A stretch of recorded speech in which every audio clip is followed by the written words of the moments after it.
What a way to come back today. Oh man, July 15th, 2022, right here this Friday, beautiful day. It was sunny out there. I mean, really, really hot today. I'm happy to be back, be alive, and we're here with our 75th edition of the Issues Room here on Facebook, YouTube, Twitter. Our podcast can also be replayed and listened to in Monrovia on ABC Radio FM 105.1. And we want to thank the folks out there and our correspondent AV Cully, who is also in Monrovia for the job well done. We want to welcome you. Our broadcast is on Tuesdays and Fridays, 7 p.m. Eastern Standard Time and 11 p.m. in Liberia and in the Greenwich time zone. Wherever you are around the world, whether it's in the morning, it's in the evening, it's midnight, in your time zone, we say welcome.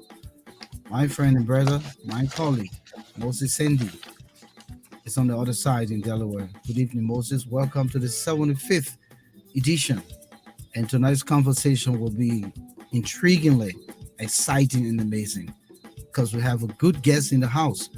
But let's see how you're doing on your end. Thanks. Thanks again, Volcano. This time I come with heavy heart. I'm sure you already know what is obtaining. Are you ready? Okay. Yeah. Yeah, No, no, I but was. listen to you. Yeah, I was just saying that I come with a heavy heart, but I will elaborate later on that. You introduce Uh, yourself. yeah, I have come to join you in making this another thought-provoking discussion. Once again, this is Moses Sandy from Delaware State.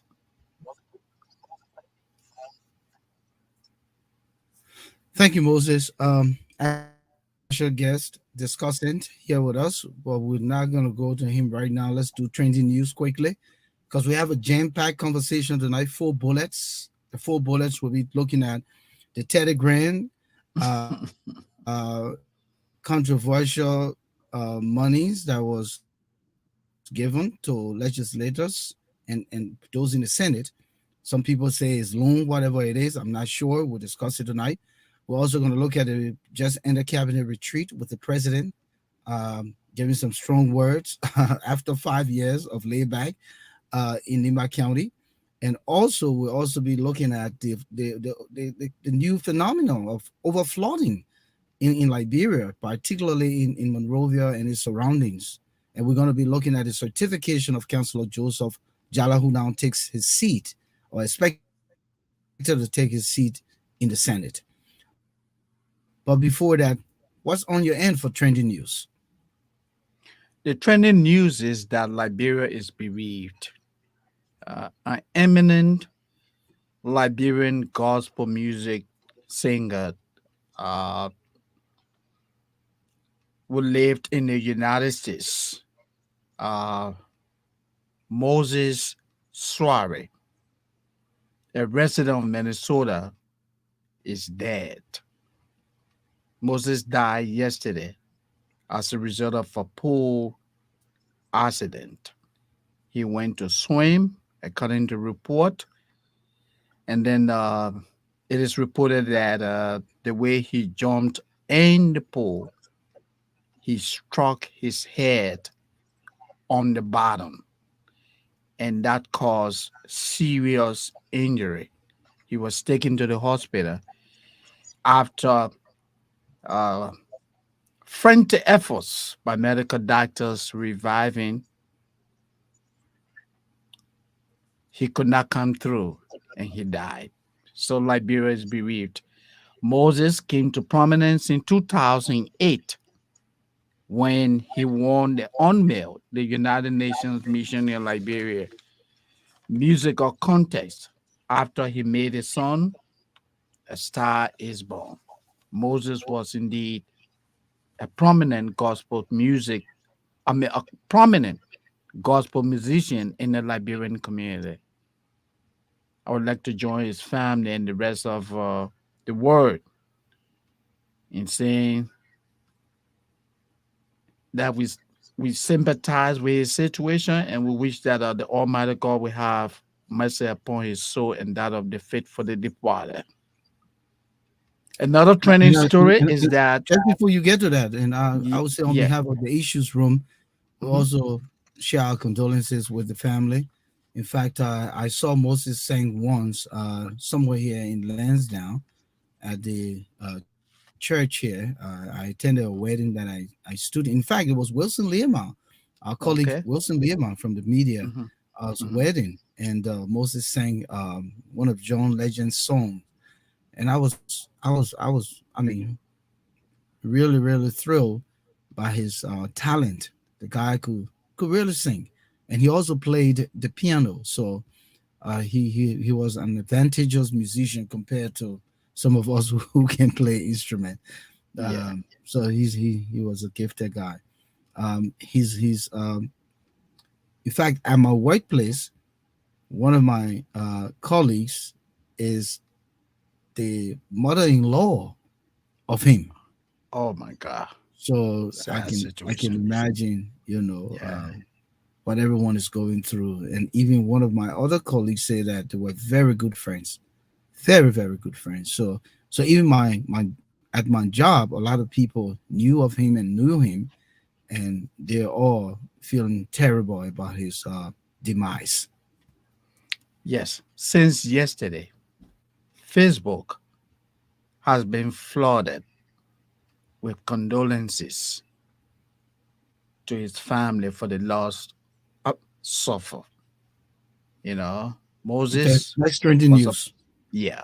And let me quickly say this. The other trending news is that Montserrat County Senator Darius Dillon has uh, says that he will resign if the CDC administration can prove that he received the illegal 30,000 US dollars which the government reportedly gave to legislators for community engagement. Yeah. And I saw something from Akaris Gray who debunked Darius Dillon's assertion that he doesn't know anything about this money. He said that this money was put in the national budget and it was signed and approved by the president. So he's aware of the $30,000. In fact, they wanted to get the money up front because they needed to work. So it's more like a loan the Access Bank is giving to them on a $4,000 interest. So instead of getting $30,000, you get $26,000. And he was very, very, very, very vocal. He said that, and I'm talking about Carlos Gray, that Mhm. Dillon is a thief. He referred to Dillon as a criminal and a thief. And so he challenged Dillon, and so it seemed as though he said the battle is on. But Dillon is aware. Then he also mentioned the $47,000 vehicle that was passed in the budget for each of them. And Dillon said he will not ride a new vehicle so long he's in the house. But he claims that Dillon signed that document, which is the budget that shows the $47,000 per vehicle. But when I you think think about I, it, I Moses, think it's 45, I think I 45,000. heard 47. It doesn't matter. Oh, It's just the same okay. ballpark. Mhm. Yeah. But when you think about cost of cars today, as I Mhm. speak to you, a compact car is about $25,000 and above. You cannot even find a $20,000 car right now, with the crisis and the manufacturing crisis that the world is going through. So $47,000 may sound like a big and decent car in Liberia, but it's just in the mid grade. So Absolutely. for him to say that, you know, Dylan should ride a $47,000 car or a $45,000 car as a lawmaker. So I don't see any problem with that. But I just thought to throw that in. So we will come back as this story unfold and more development, come about. So again, Moses, good to have you in the house. We want to welcome we adore, man. Listen, you say you would try your best. Good to have you back. It's been so long. Godwin we adore. Jenkins we adore. Kabunko. We want you guys to share the link, invite others, because this night come great. And I'm telling you, quickly, our guest is Jay Randy Darpoh. He is a political commentator and an environmentalist. He is a 16-year environmental security, sustainability, and health manager of the Fortune 500 company. Jay Randy currently works in collaboration with the U.S. Department of Homeland Security, Cybersecurity and Infrastructure Security Agency at a local level.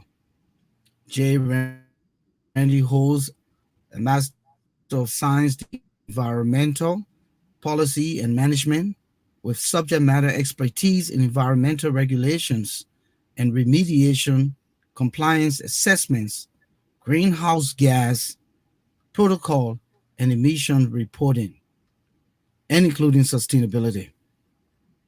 Jay Randy is also an environmental engineer and applied computer science technologist. Without further ado, like to say out there, let's welcome our man, Jay Randy Darpoh, the environmentalist. He said he put a little bit of it. And one of our major discussion here tonight, Jay, is on the environment, the overflooding of Monrovia and its environs. Welcome. Your mic is muted. You need to unmute. Welcome, brother. Yeah, so thank you so much for the opportunity. As you know, I have been going across different network, and the TI room is also a privilege for me because in the time of our life, our generation, we're seeing the incoming of the new millennium, we're seeing the outgoing of the baby boomers, but they are something that is very key. We have to legacy what we have been, trying to achieve onto the incoming generation, and we couldn't have come anytime better than the situation we find ourselves in. This topic, I mean, to be honest with you, and everything we're going to talk around here, I don't care how but mostly want to sing it, it's all towards politics because government provides services and government will do everything to issue services. So I would try to skin around it, but there will be some blood that will be drawn a little bit, but we'll try Listen, to listen, I'll give you the freedom. We're there just you not go. campaigning. That's all. Okay. I give you the freedom, but we're not I love campaigning. We're that. not I talking love that. anything here about the Yeah. political parties. Look, But again, and you're right, Jay. The political parties out there, the oppositions, they can see these things now to Yeah, say, wait a minute, this yeah, presidential thing we're following here every day, these are the kinds of things that we're going to inherit. And we don't want you correct. to give excuse again and say you met it in bad shape. We don't want you Yeah, to be like George Weah, who met a broke government, but yet yeah, you can see what he's doing with the country's money. yeah. absolutely, You know, absolutely, yeah. So absolutely. welcome, brother. Thank you, guys. Thank you, and thank you, Brother Moses. Thank you very much. And let me Thank you. say a big thank you to your audience out there. We see this as a participatory knowledge of change. We Mhm. look forward to the audience feedback, and we are not perfect.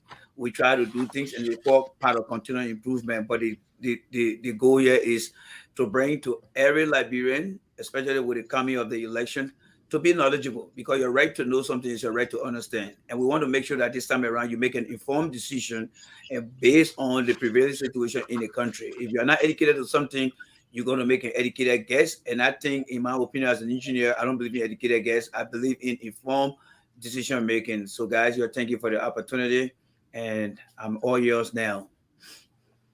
Thank you. And welcome again. Thank you. Thank you. Quickly, Thomas Awaji says here, we don't campaign in the issues room. Okay, we don't campaign. So Thomas Awaji is like our board of director chairman. Put it that way. All right. Okay. So, gentlemen, let's start this conversation. I believe with the environmental issue in Liberia. I would think that that's critical. Leave the $30,000. We're going to come to it. But Correct. when you see now in this modern day, Liberians are now riding canoe to get into the neighborhoods and walk into waters reaching the waistline. Um, this is unprecedented. I was born and grew up in Liberia. I left Liberia 1997, and I go back every year, and I haven't seen something of this magnitude. And lately, it's been happening. I from my end, I know some of the causes, and is I would say in part it could be the congestion, and people don't have no arranged way of putting the dirt in places where it doesn't impede the drainages. People are also building in alleyways and in waterways, blocking the water. Just the overcrowding and just the filth everywhere. Then the Chinese are out there in our rivers, dredging our rivers, digging and taking sand and selling it back to us for millions. And they're getting rich and developing their societies and leaving us, because somebody is taking the cuts and all of that. So I just want to Yep. throw it there. And let you, Jay, since you our guest, start this conversation being the experts in environmental issues. And then Yes. Moses will come in. Yeah, so let me just say again, thank you so much. As we grow and age in society, there are a lot of challenges that will come our way. And as policymakers, as Liberian educated or willing to be educated, there is no way that Liberia is exempt from these things. If we open our border up to investors, we must understand the consequences they will bring. But it takes a sound government that will do the best to protect us. If you look at the history of Liberia, Mossoraro County wasn't meant for the total population. My population count is 1.1 million in Mossoraro County. And then if you look at it geographically, Morovia, I think, is around maybe 75 to 80,000 people in Morovia itself. So what does that come with? It comes with a lot of responsibility from the household to the businesses and to the government and to the civil society group. Now, to factor that into a breakdown section here is this. Um, we look at Morovia. Let's look at the design of Morovia. All right. There are some places that are high and there are some places that are low. But the current flooding in the city, I mean, in the country, in the city, is situational in the sense that we have systems that were put in place in the systems. Whether they have been clean, whether there is some type of preventive maintenance program taking place, we don't know. But what we do know, every day businesses are generating trash, household generating trash, and we are faced with climate change. Deforestation gave way to a high rise of rainfall that come with these challenges as well. So what are we seeing in the country over there? We're seeing flooding of different kind. We see sometimes we see river banks flooding that leads to the wetlands that create flooding in the communities.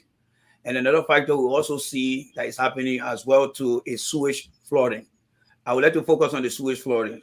Most of the storm drain system in the country that are built with what we call open head storm drain system. People can litter and put that in these things, and we don't have the municipal code. Morovia City Corporation, the PNB City Corporation, they don't operate on regulation, but they do operate on municipal code that regulate businesses in the country, and they have people who should have been in the street regulating this thing by providing education to our people. So one of the major sources of what is causing mainly the sewage flooding, because when you look at Broad Street, Moses and Volcano, that area is on a high elevation. So there's no way that when it rains, unless it rains extensively, like the 40-day rain we had in the Bible, where it will start to go below dew call, and then you see it just getting up, and then it start to flow down. So that type of flooding we see on Broad Street, Kiri Street. Basically, it is coming from sewage clogging. Now, how does that happen? We have people putting stuff in the storm drain collection system, which we call the inlet, and they kind of block the outlet to get it to the nearby river. It create that. A second thing, aside from loitering, people in their home. Now we got restaurant, we got homeowners. We don't know what they use in their bathroom and other stuff. Some people using cotton, some people using paper, some people who got restaurant cutting, meat, soaking the meat oil, putting it down in the drain. All the things collectively create a clog in the system. And then if that happens, the sewage design system that was done in the 60s, if you have extensive rain, let's say rain for more than 6 hours, and the sewage drain is not really absorbing the water because all the clots. And then we got broken manhole cover. I mean, usually you will see with all rain, you see feces gushing out of those things. And that should be a sign that those things are not working effectively. So as far as the non-prone, what we call the flood zone areas, as, as long as those places are not being flooded, but you see higher ground and you see sewage backing up after a heavy pour of rain, that is something that is contributing to the overpopulation of the city and the non-acceptable stuff that people put into the drainage system. Now, how do we fix that? I don't think I should be able to tell people how to fix that here because number one, there's always said that we're looking for a job. But when and I'll be very upfront here. When I sat with Mr. Cummings, you know, I had the interaction to expand my environmental skill, and he like, look, you know what, Randy, someone like you can be a very useful tool to our country. So what I would like to recommend is to give you the opportunity to look at our country and see what happens. So what I'm doing here today, I don't want Liberians to see me as an ANC person. No, I want Liberians watching the show to see me as someone who is coming to save Liberia and to rescue Liberia. Because if you think about the houses that are getting flooded with the sewage back of flooding, it comes with hazardous diseases, rodents, mosquitoes, and all these things. And top of that, most of the home will be infected with what we call what the word I'm looking for, mold. Mold going to develop in this home, and when mold develop, it create another public health hazard. So where's the problem coming from? From the public services, we have the Memorial City Corporation, the EPA, the Ministry of Internal Affairs, the Ministry of Public Works. These line ministries should be triangulating together, finding solutions to the problem. There are a lot of times that you and I, Moses and Volcano, has seen so many opportunities to improve, but I think based on the limitations of this government, based on the incompetency of the government, those who are in developed country can see that there is a need to collaborate with the community based on the line ministry I just gave you. But are they willing? I don't want to say they are. The community should be blamed, not in a totality, because the community must be informed to understand the risks. If they don't understand the risks, they will be the source of the problem. And if the government cannot figure out the solution, then the government is the source of the problem. And that is why we are having what we have now. Now, when we move down towards going places like West Point, I live on 12th Street beyond Tottenham. There's a whole wetland back there. All right. Now, there's a different, activities taking place over there.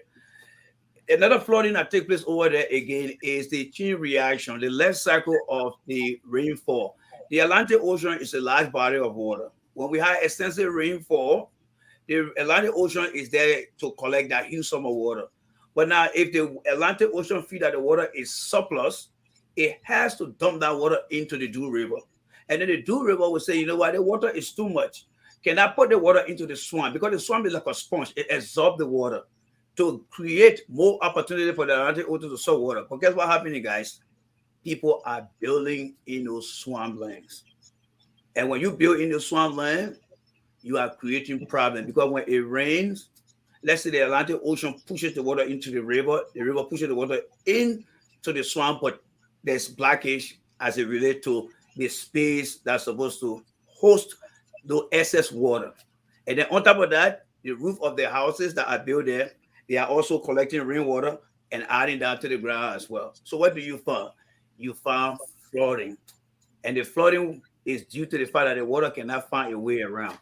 Question for the Liberian government under George Weah. Do you have building code standard in your country? Yes, we do. The Ministry of Public Works has building code. But because Mr. Weah and his government officials are very incompetent, they are not willing to consult or contract these things out, and we have the problem. So how much problem can this government give the people of Liberia? And that is why I believe that Mr. Cummings' interaction with me will give every Liberian the opportunity to be trained, to be knowledgeable, to say, you know what, I'm not going to invest my resources in a swampland that is going to cause damage to my property because Mr. Randy had told me that it is wrong. But is Mr. We are doing this thing? Absolutely not. And so this is where we are now, guys.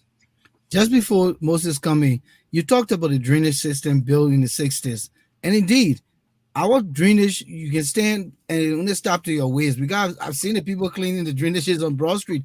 Correct. Here in America, like in Philly or in New York, it's about 3-4 stories high. Correct. I mean, that's how big these drainages are. You can put a 18-wheeler and ride it through the drainages here.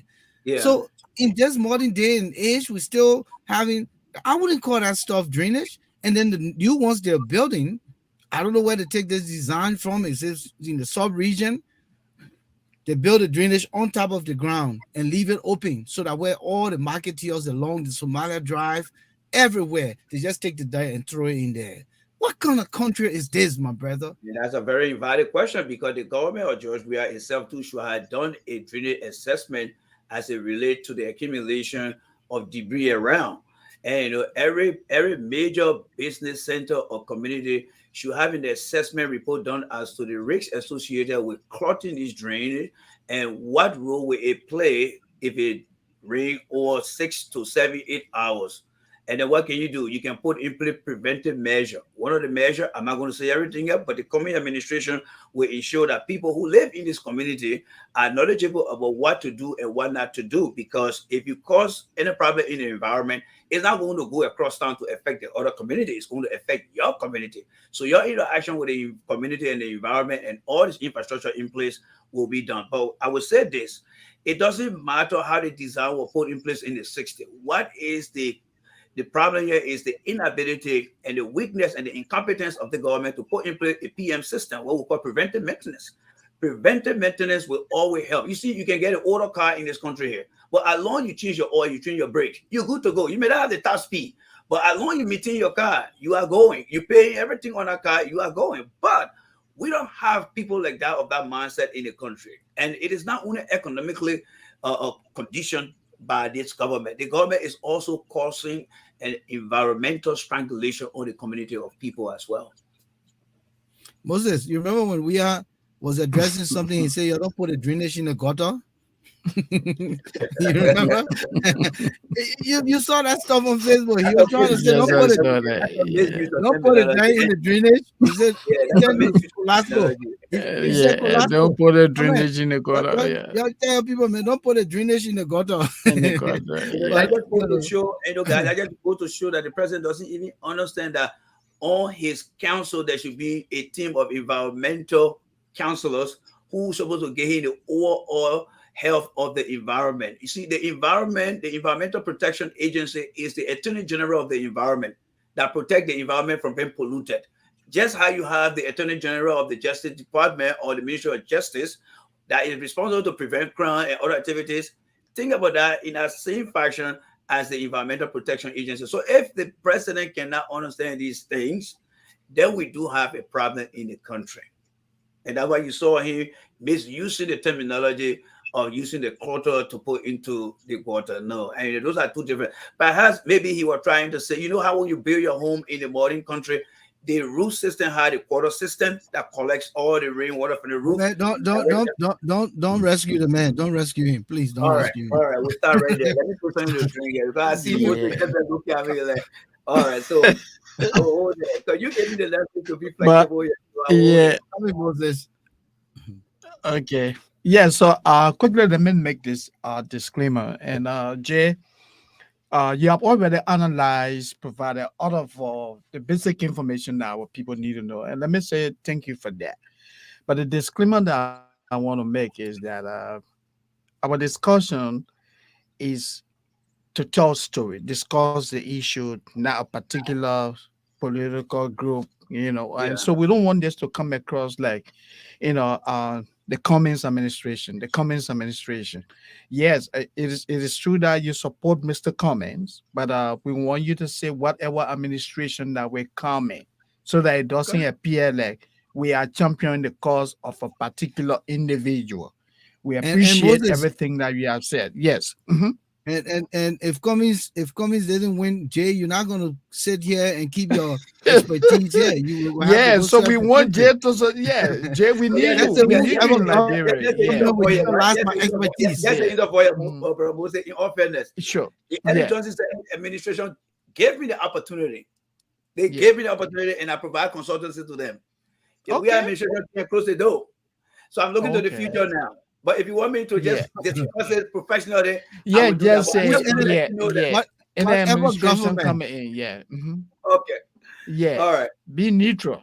Yeah, and so as like you said, the causation for the problem of floods in Liberia are many, and those are Yes. some of the salient points that you spoke about. In Absolutely. Liberia, our planning, we do not have effective planning system. We do not have codes that clearly define where you can build, where you cannot build.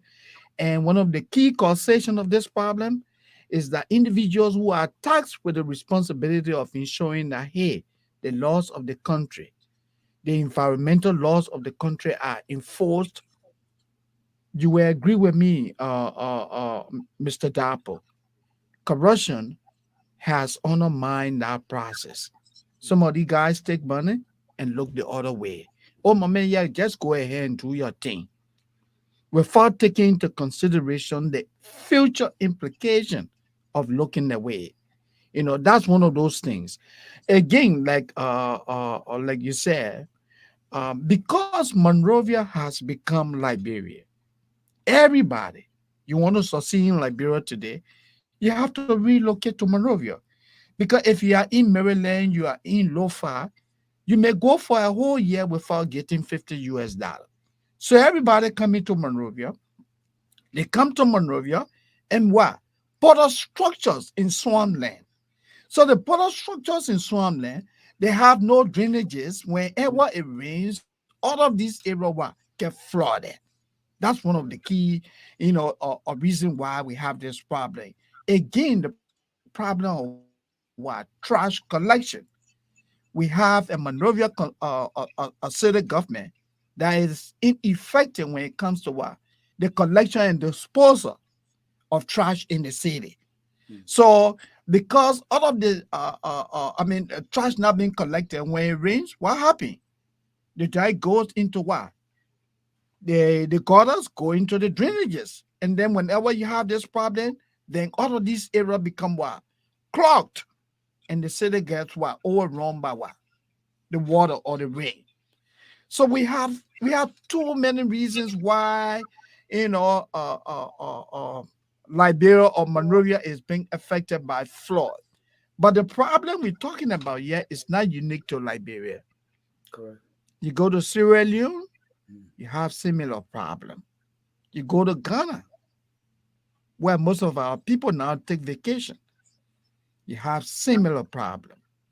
So I think our African leaders need to do a lot of work when it comes to what? Planning. And Randy, that's your specialty. You can better speak to that. Now, how do we solve this problem? We need better planning. We need to enforce the environmental laws of Liberia. And this is where, again, our government is playing little or no effort, or is making little or no effort in addressing this problem. We Well, have an agency in Liberia called the National Disaster Management Agency. To mhm. tell you how serious the we how unserious the we administration is. The office of the president has an annual allocation in the 2022 national budget, $20 million for the office of the president. An agency that is responsible for managing national disaster when people are in crisis such as this we're talking about. You look at the allocation, Mr. Randy, less than $900,000. So the man in Nukutan, the man in Soniwe, affected by such flood, how can this man be helped? The agency that's supposed to be helping these people is underfunded. The legislature, guess what? Millions of US dollars on an annual basis. Institutions are supposed to fight, that's supposed to provide services to the people, such as the National Disaster Management Agency, remains underfunded. I would like to pause there and give you the opportunity, Mr. Dabo, to further elaborate. Yeah, so thank you there, Brother Moses. Yeah. Again, you spoke about planning, and I think Hmm. it is key because we can plan, we can reevaluate our plan based on how well the plan is going. Hmm. So, to answer your question as to what needs to be done, it is not a unique situation to Liberia, Hmm. but there are many countries, including the United States, that are also open to flooding. But what set the other country aside stand from the fact that they plan and they plan very well. Um, the first thing I think would suggest, I would suggest here again to the incoming administration, and you guys know the particular incoming administration I'm talking about here. All right. Yeah, yeah. And the first thing is to begin to My man, still pushing it. oh, the first thing Go is to ahead. the first thing is to begin to institutionalize the teaching. Today, our kids in the Western world will tell you that no loitering. They will tell you that you can pull plastic in certain Yeah. places. So the first thing is to institutionalize our school system, and that comes Mhm. with a very robust educational plan that will be tied into basic environmental science across the curriculum of the little ones up to college level, because you will be bringing up the assembly line young people, young generation who will begin to address the ongoing situation by the present and incoming generation. And that's something that the government that I support will be looking forward to when they get to power. The second thing is to engage the community from a public health perspective, giving them the reason why if they don't behave well, if they don't follow the guidelines that's supposed to protect the community, they will be affected by these things. And by doing so, the United Nations Children and other organizations partner with the incoming administration will be able to provide this. The third component to that is to also look at the different line ministry and agency in the country to begin to assess the total geographical location of our country. And that means we have to look at a geographic information system that we can put together and begin to look at floor plan maps. There are some area where when you look at the map, you see the floor in those areas. Once the administration that I'm supporting come to power, that's something we'll start to look at to make sure that every community in every county that are prone to flooding, we will begin to mark those places as a very concerned environment or land that you cannot just build. If you decide to build, you will be building that place based on a standard that will withstand flooding in times to come. And all that come with planning. So while it is true that we must implement the plan, but the plan must be sustained. You see, the failure of the past government and the present government is not that they don't have planning, but the strategy in the planning, you can initiate a planning, but to sustain the planning comes with a lot of responsibility. So I will just limit myself to that because I cannot get everything out here, but I know that the incoming administration will allow me the opportunity to do more. But the key component that I just gave are the pillar that need to be put into place to make sure that we overcome this ongoing situation. Because people are heading in the country. When I see video from Morovia, seeing people carrying, mattresses and other belonging on their head, I'm like, I'm not looking at old video from 1990 or 1989. No, we went and experienced bullet versus Liberia. Now we're experiencing floor versus our population. I mean, guys, come on, man. And administration, it's easier to have these things here, but the current administration is not in the capacity to do this as well. So And I that think, I that would think be some of the argument. honestly, the current administration is insulated in the context of the people around the president has Correct. rather have put a special blockage or a door Yeah. that even if we are means well, those guys they're not ready for any change. They want it, and they came to get it. And the You know, interpretation of that word you there, Volcano, the cloth, the practicality is what we see in Liberia today from the floor. You see, when the true people want to help this president because they get a cloth, you see the mistake coming from the government. It's the same practical experience of the floor being in the city that are, based on the activities of the people. So that's a very good analogy you just brought in there as well, too, as I see it. yeah, and what I was trying to drive here, if you look at the continent of Africa, we're surrounded by waters. Correct. You're talking the Atlantic Ocean on one side, you're talking about the Indian Ocean, then you're talking about all of the seas, the Red Sea, the Mediterranean Sea, and all these heavy, huge body of waters. Then you're talking about the waters that come from the firmament Yeah. in heaven and in the form of rain. Then you're talking about these vast rivers, just like Liberia alone. Look at the number of rivers we have, the number of creeks, the number of streams. And then you have people just building helter skelter with no environmental planning and we think that we can get across this. No, And it and and needs to the another point, government. and to another point that Brother Moses raised to has to do with the issue of corruption, right? Yeah. So one of the impediment to our national legislatures member being very ineffective is the fact that many of them do not have expertise on committee they share.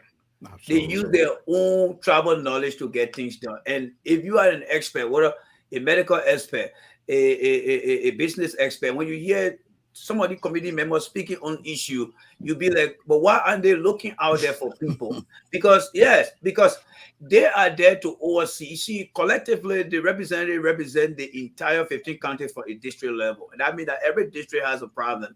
And for every member on the committee should be able to understand the problem in the community and how can they put a better idea together to inform the people is by having staff. Again, you don't have to hire people to work for you. You can consult with them.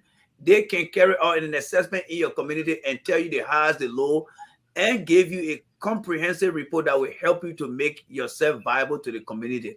But again, they want to micromanage everything. They take all the money for themselves and want to be the the jury, so to speak. They want to be the judge, they want to be the police officer. And when they put all this thing together, it becomes a very big fiasco and failure. All because well, they want that money for themselves. And if you continue on to hook all the money from the government well or government fortune well for yourself or for your own benefit, you see the backlash it shows. The people will suffer and the suffering will be shown all around. And that's where we are today. So corruption again is a major factor as well too. It is a major factor, and the ignorance, and like you said, those folks who supposed to be manning these different what you call it committees Comedian, within the yeah. legislature, yeah, they don't have the authority. They're not the experts. They didn't probably get degrees in those things.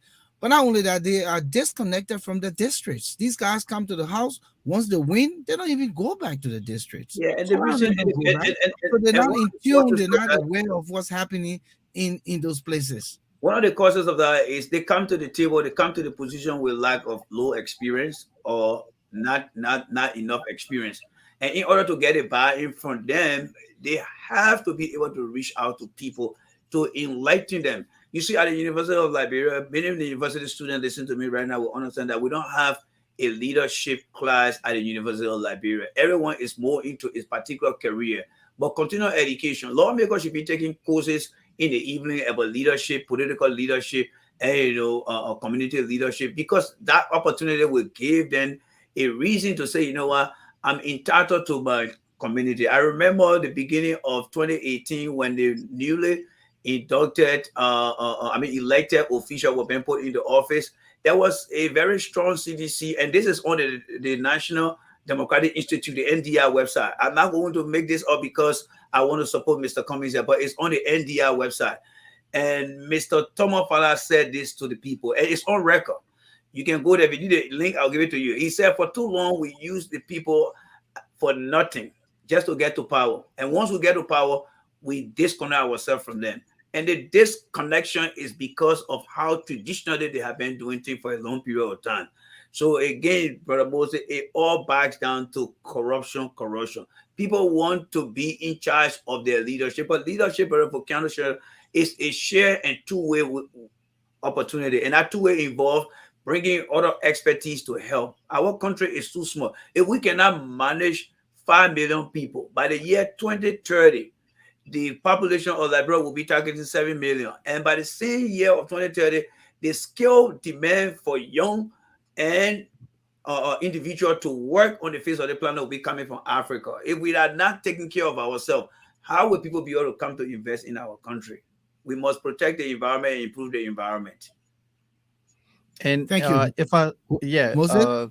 mhm, You're coming quick. We are at intermission. sure, Let me just remind our folks. sure. Good evening, ladies and gentlemen. We're here in the issues room. We have Jay Randy Darpoh, an environmentalist, an expert in the topic matter we're discussing here tonight.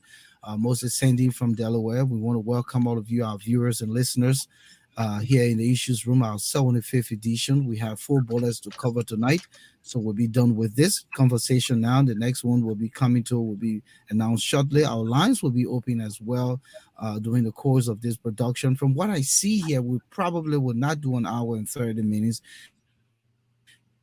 We will be If Ray is able to swim, we might push maybe an hour and 45 to 2 hours because of the importance of these topics that we want to cover tonight. So I'm just putting that out there now. So those of you, our viewers, Seattle Townsend, Rosalind Cooper, Godwin Wiado, Thomas Awaji, Agnes Barkley Yoon, Silla Afue Na, Christine Lardner, Yvette Cephas, welcome back. Yeah, we did disappear. But we are back. Follow us on the new caption, the TI room, which is the same as the issues room. Alexander Boniface, Emmanuel Hayes, welcome to the show. River says Pro, it's good to have you. Hopefully you got your 80 hours in and you can join us now. Fatima Fabule, welcome. James Koya Jackson, we say welcome. And all you wonderful people out there, Jesse Farmer, and let me see if I can pull one more person in, Rufus Kelly. Good evening and welcome to the show. Fatima Fambule, welcome to the show. We'll be opening the lines at some point. Elton Tia, my man from Ablije. Man, listen, we got to catch up, Elton. Hope everything is going well with you out there in Buchanan, Grand Bassa County. And I see Ablije is doing well. We want to also welcome Mary Pratt for the first time in the issues room. Great conversation. Moses, let's go to this $30,000. We're Yeah, talking quickly. money. Before I'm we go there, I want to okay. add I something just to wanted to piggyback on what Oh, you okay. and I'm sorry. Randy. Go ahead. Yes, yeah. I agree with the both of you absolutely. What is happening in Liberia? The problem, one of the foremost problem Liberia has, is leadership deficit. Mhm. I'm saying this to say that, like you said, Mr. Darpoh, you have people in the legislature that are on committee that are completely ignorant of the functions of the committees that they are chairing, All the the men and women committees at the that they Teddy are G. members of. Yes. And when that happens, the country suffers. Correct. And then at the top of the leadership, you have a president who himself is grossly incompetent. He doesn't understand anything politically. He doesn't know how the Ministry of Finance functions. So how can he supervise the Minister of Finance? He doesn't know what happened at the Ministry of Information. He doesn't know what happens at the Ministry of Land, Mines, and Energy and other institutions of government. Like I told you the other day, Volcano, to lead, to supervise, you need to have an understanding of what the people do. Mhm. Those who are answerable to you, the only way you can correct them, you can redirect them, you can tell them, hey, you make a mistake, you must have some understanding of what they do. Mr. Weir, unfortunately, Mhm. doesn't have that ability. And then to worsen the situation, he's surrounded by a group of individuals Yeah. who are concerned about their personal ego than Yeah. the good of the country. Correct. As a result, Liberia is struggling. Mhm. Or they tell him, hey, Paku, you're strong. You're Paku, strong. you're Yeah. strong. And Mhm. and when they know Paku is literally sinking, he's drowning. Yeah. But they tell him he's strong, he's You're strong, strong. he's strong. That's all he wants to hear. That's the problem. Like you said, our people need what? Evening classes on Yeah. leadership. The Yeah. lawmakers. Go there and do some classes. Mr. Yeah. President, talk to what? Your economic advisor. And not only a friend from the CDC, this person must be well grounded in economics. If the man is your national security advisor, that person must also be what? Well grounded. You're looking for someone who is an environmentalist. They said, well, you know what? I think Mr. Darpoh will do a good job, even though he doesn't come from the CDC. Appoint people to positions that you know they have the capability of performing. But you have people coming only because of Paku is strong. Paku is strong. Then the Yeah. country suffers. Already mission That's what too. I Yep. wanted to say. Yeah. So Yeah. Yeah. yeah, so then I think that drives us. So now I will move from the $30,000, and then I will Yeah. go to the cabinet retreat Okay. because the man is taking a lot of these guys who don't ready to deliver, and now he Yeah. goes to the cabinet retreat knowing that he only has a year and change, and so Mm-hmm. now he's saying that He will fire people if they don't do the job and this and They that. don't perform. I think is a fluke, is a joke. It's a joke. But just before we discuss that, I just wanted to put it out here that I heard that the Roberts International Highway is cut off. Yeah, That era between the Smell Notive curve, there's a little town called Joblo Town, yeah, coming up to Disco Hill. You know that place on a normal circumstance when it really rains because it's yeah. swampland on both sides, and Correct. people are building along it. So Yeah. now they tamper with the flow, and so There you go again. There yeah. you go again. So I'm There you hearing go that they're again. using 15 gate to get to Morovia. Yeah, the And bypass. if you recall, the 15 gate bridge fell one time, and they Mhm. had the Firestone Plantation Company, I believe, had to do a new bridge. So hopefully that holds And, up and, now and when another it thing comes to too, traffic. another thing when it comes to environmental quality too, and I hope that a civil engineer will come to speak to this issue. But as an environmental engineer, we are like kind of mixed up. That bridge, I don't know how much stress because on That's major what I'm saying. highway we do way loading. So Mhm. if that flooding continue and they continue to use that bridge, there must be some way limitation on that bridge. If not, there will be some unforeseen incident as well. So I just want to I put that in agree. there. Yeah, Yeah. yeah, I yeah, agree. yeah. All right, Yeah. so Moses, President, we Yeah. are went and to compensate in Nima County, took his cabinet. The boys, I told you the people running around about government, so the boys went out there to go hang out, and accordingly, you watch some of the clips, five Yeah. minutes. Who make a report in 5 years in In five five minutes. minutes? In 5 minutes. You know, Wow. About the function. other 2 hours to the sports minister. Yeah. So, what do you make up of both of you, gentlemen? What do you make up of a retreat of this president's government regarding his ministers? We already spent a lot of money. This president traveled, he come back, he says nothing. Nothing. There's no, action taken.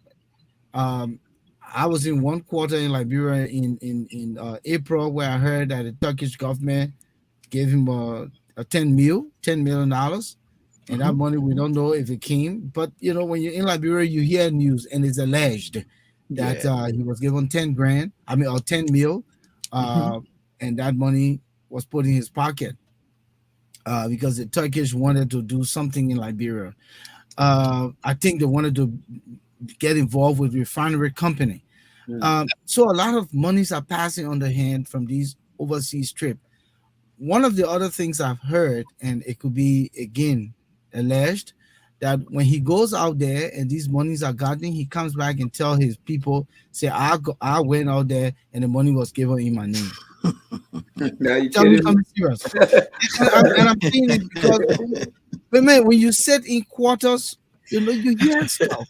And sometimes people don't know we're media people and they're having these Yes, conversations. sir. It's the same way that when these guys wrote a book on his wife, probably he was in a conversation the same way. And Yeah, he you didn't know just who know. would take that information and it will come back to haunt him. So I'm just Yeah. saying these things, but come back to the retreat. So they go to this retreat. What do you think they've accomplished at this retreat and to come back to Morovia? What difference it going to make for his last rush? Because apparently he's trying to act like he's going to do something before elections. Uh, Other people are saying that, oh, you know what? Upon his campaign is like, quietly under our feet, and before we look, he will be president for another 6 years. Do you think this retreat that's ended will make any difference in the minds of the Liberian people, or will they see anything different as a result of the assertion he made that they must work hard to give back to the Liberian people because they don't have much time? Let's start with you, Moses. I'm not Moses Randy. Yeah. Yeah. You were Okay. so Okay.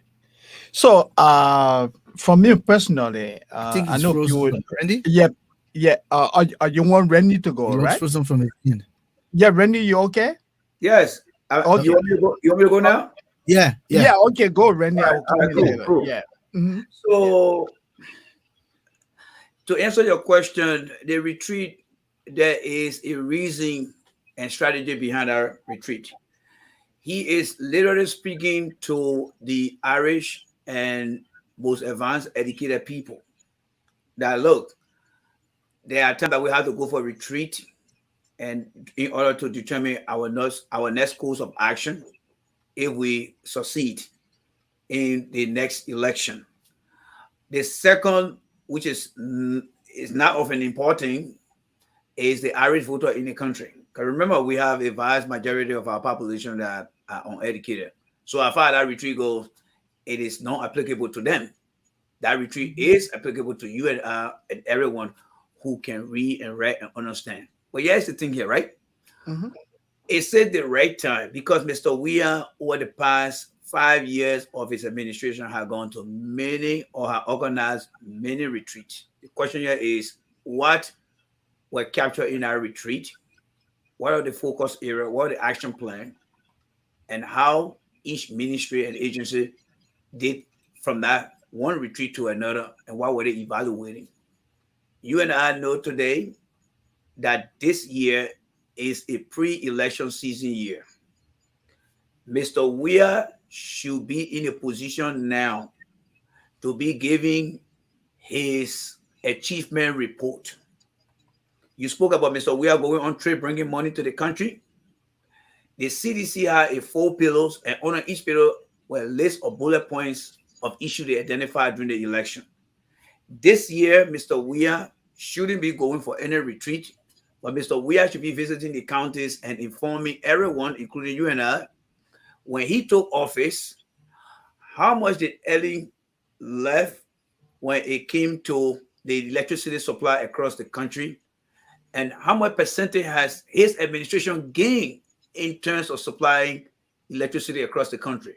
Is it 15 or 5%? Let's say Ellen left the entire electricity supply throughout the country 10% or 100. How many percentage increment has he added to the electricity supply? We don't have that report. Education. Eddie said education was a messy thing. He been in there now for 5 years. He got an education minister. Where are we in terms of the incremental improvement within our educational sector? We talk about health. The U.S. ambassador spoke about $77 million given to the government. Now, I'm not saying only the government. Maybe it was a shared budget. But where are we today? How can we know that his administration had done well across the country? And I'm not limiting this question just to Mossorado County. I want the entire country, the landscape when it comes to health-wise. Do we have medical centers around the country where a pregnant woman or a want-to-be pregnant woman or a child or an Asian population in a community, are they getting the basic primary health care from the community? No. When it comes to infrastructure, not just road, but other infrastructure such as road, you're getting a well and other, basic life essential across the country. How well are we doing? Environmental regulation. Today we have wildcard money across our country. People are jumping from different bullet points into our country and actually destroying our subsurface mineral, destroying our forest. If that started with Ellen, what are the regulations? So my point is this year, Mr. Weir should be talking about his achievement report. He's not campaigning on a mere political platform. Mr. Weir this year should be campaigning on how much he has done for the Liberian people. Forget about the economy. What about the other areas? Security. Now, the young people behind Mr. Weir for 12 years put their life on hold. They allowed Mr. Weir to do what he wanted to do. They came back again and gave him another 6 years. But I would say this to Moses, and I would say this to you, Volcano. I challenge any Liberian in that country to give me 10 Liberians. You can split it any way you want. 5 males, 5 females across the entire country that will walk up to you and say, look, on the CDC platform, they have education, youth empowerment. I am now an electrician, Brother Volcano. When you build your house in Bokonjere, I can provide electricity in that house.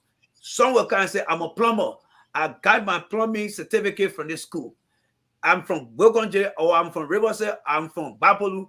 Across the 15 counties, Mr. Weir, under this administration, cannot come out to give us any deliverable. So my point is that retreat is useless. The president is bold. The president got nothing to show to the Liberian people. So to get away from town is to pretend like he's doing something, but this is not the time because he had done it for more than 4 times. This is his 5th time, and he didn't get it the first time, the second time, the third time. Are you killing me when you have election coming next year and then you're talking about strategy plan? Strategy plan to where? Strategy plan to where? Come on, guys. Strategy plan to where? The president is a football player.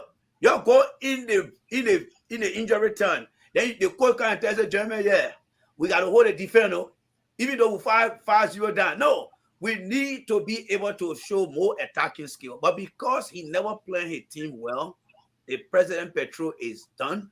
The government petrol is done. Mr. We are understanding language and speaking because he playing days. Those are the terminology we use during those days. When they say your petrol is done, that means you can make that game to finish it. His petrol is done, and that's why he's showing all this thing here. But I don't see any reason but just waste of resources and other things. That's why they went over there. That would be my take on that. Moses? Yeah, I agree with Jay Randy. The retreat was just a waste of time. It Money. was a waste of time, waste of money. It was deployed by the presidency, especially Mr. Weir, to go campaign. Let me give you a typical example to tell you how this guy is so self-centered. He went to one of the police departments in Nima and made a donation of vehicles. His administration reported that as well. The president donated. How do you use the state's resources, government's money? Government say, hey, we gave you some vehicles for the police department. You need help. And somebody come and say, George Weir. He does that all over the country. Everywhere he go, every donation. Look at the vehicles that he gave the chiefs. Supported, financed by the Republic of Liberia. He has his name written on it. Donated by George Weir. The man is literally campaigning. He went to Nima to campaign. Yeah. His PR people, you saw what Eugene Nambe and the rest of the guy in the communication team for Mr. Weir on Facebook. You saw the photos. You saw the road construction, all part of deployed by Mr. Weir to campaign. Yeah. So they went to Nima to campaign. Like Jay Randy said, that discussion should have been about what? Tangibles. When we came, we have 5 schools. Today we have 10 schools. Yeah.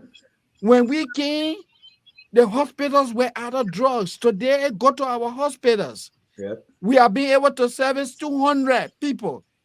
We have available drugs. We have hired 500 medical doctors. Yeah. That's what happened in corporate America. That's how you measure achievable goals. Yeah. You don't just go around dancing. Exactly. You give somebody, 5 minutes? Volcano, you tell me. You gave me 5 minutes to talk to you about what we accomplished as a ministry? How do we even talk about the progress? Yeah. The challenges? How do you do that in 5 minutes? I'm told that the head of Noka, the oil company, she was giving 3 minutes. So they just told her indirectly that, hey, your entity is what? Insignificant. How do you give somebody 3 minutes to tell you? You know, what they did within a period of what? Or year. The retreats are not held annually. The presidency does not even meet regularly for cabinet meetings. So what you expect these people to report? Let me make this interactive, right? Yeah. So when you get a government that is headed by a president that is very incompetent, they said no goal, they said no agenda. Mm-hmm. The government run on a fiscal year that contains 3 months, that make 1 quarter, and 4 quarters make a year. Mm-hmm. Every agency and ministry, they take budget, they say they got a program, their expectation is to implement the program, evaluate it, and come up with a progress report, which collectively from every ministry and agency should be given to the president to go to the state of the nation address, right? Right. None of those things are done from every ministry. So when you listen to what Brother Moses is saying, that they get by 2 3 minutes, It's like you auditioning for people. Say, look, gentlemen, we got a lot of people here, so you got to be on top of your game here. You get 2 minutes, you get 3 minutes, but you're looking at is government that have been in power for what, 5 years. Do you More than think five, they going have to been six giving now. progress? Yeah. Hmm. Yeah. Do you think that they have been giving progress report from 2019, Yeah. 2020, 2021? That would have been a piece of cake that the president would be knowledgeable of by now and the Liberian people. Absolutely. But the bigger question here is, here's the bigger question. My own buddy, who is the finance minister, and the minister of labor, who I don't know, they always say the economy is good. But here's the question for everybody here. How many jobs have been created and how many jobs have lost? Because a healthy economy does not even make a healthy people. Healthy people are happy because of what the economy is doing for them. So, Brother Sandy and Brother Moses, I know you don't want me to talk about the community administration, but I would say if Mr. Comey is in there, we'll be giving job, if not monthly, quarterly, about job gain and job losses. So the question here is, can anyone from because this is my second major question here. The first question was give me 10 people across the country that have acquired some level of certificate. The second question here now is since Mr. Weah came to office, they say the economy is doing well. How many jobs have they created? And how many jobs have they lost? I guess when they went for that retreat, when the finance minister or the labor minister turned king, did they ask that question? I leave those two with you guys. Moses, back to you, Brother Moses. I don't want to make that interactive. Listen, gentlemen, and I love how this conversation is going because our country is in serious stuff. It's in serious mess. I have never envisioned that Liberia would be at its lowest.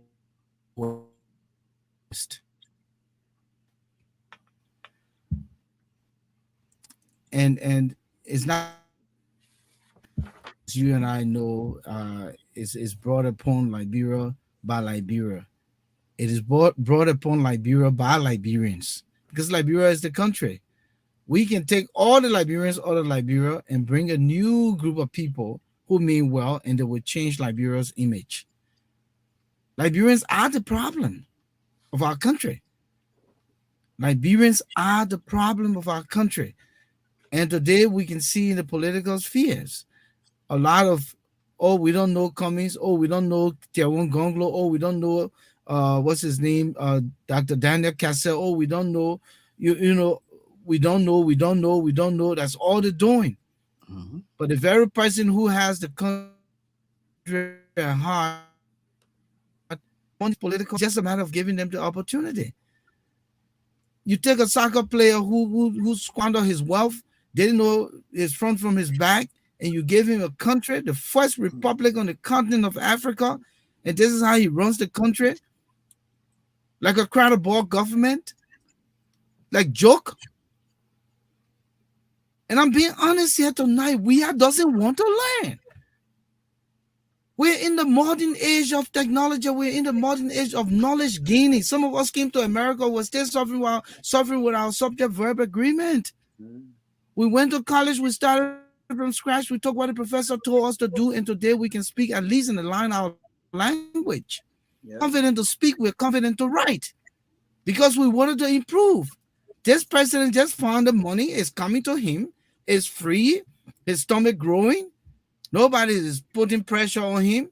He got the boys around him who call him Baku, who call him Bekugbe, all those nicknames. You the best president Liberia has ever known. Yeah. So it gets to his head. What type of president goes into a tournament? And I'm talking about a tournament and a tournament of national caliber of athletes and still get valuable player for playing volleyball. Mhm. You should just be given the kick off or something, but you participate and then want to be the most valuable player. Yeah. Micromanage What type of everything. president wants all the accolades? Yeah. You've gotten everything. What has Liberia gotten to? And sometimes you want to talk and they say, "Oh, you hate we are." Nobody hates we are. It's just the fact. Yeah. I hate what we are is doing to my country. I don't want to be here for the rest of my life. I want to come home. I want to contribute. Yeah. And how do we contribute? By sitting here and folding our hands and say that a thing? No, Liberia is not nobody's thing. It's our thing, all of us. Yeah. And we got to collectively speak out. If this guy going to be president for another 6 years, he better get his act together. He We'll got make to sure get that his they're act not. together. we'll And make sure that it doesn't happen. if the Yep. opposition think that they're going to come and play around, then they're on their own as well. Yeah. I don't have no political affiliation. I don't support any political candidate. I support Liberia, and I want the best for Liberia. So this cabinet retreat was a fluke. It was just another waste of taxpayers' money. Yep. It was Yep. just another burden on our country. And I say that, it was sad.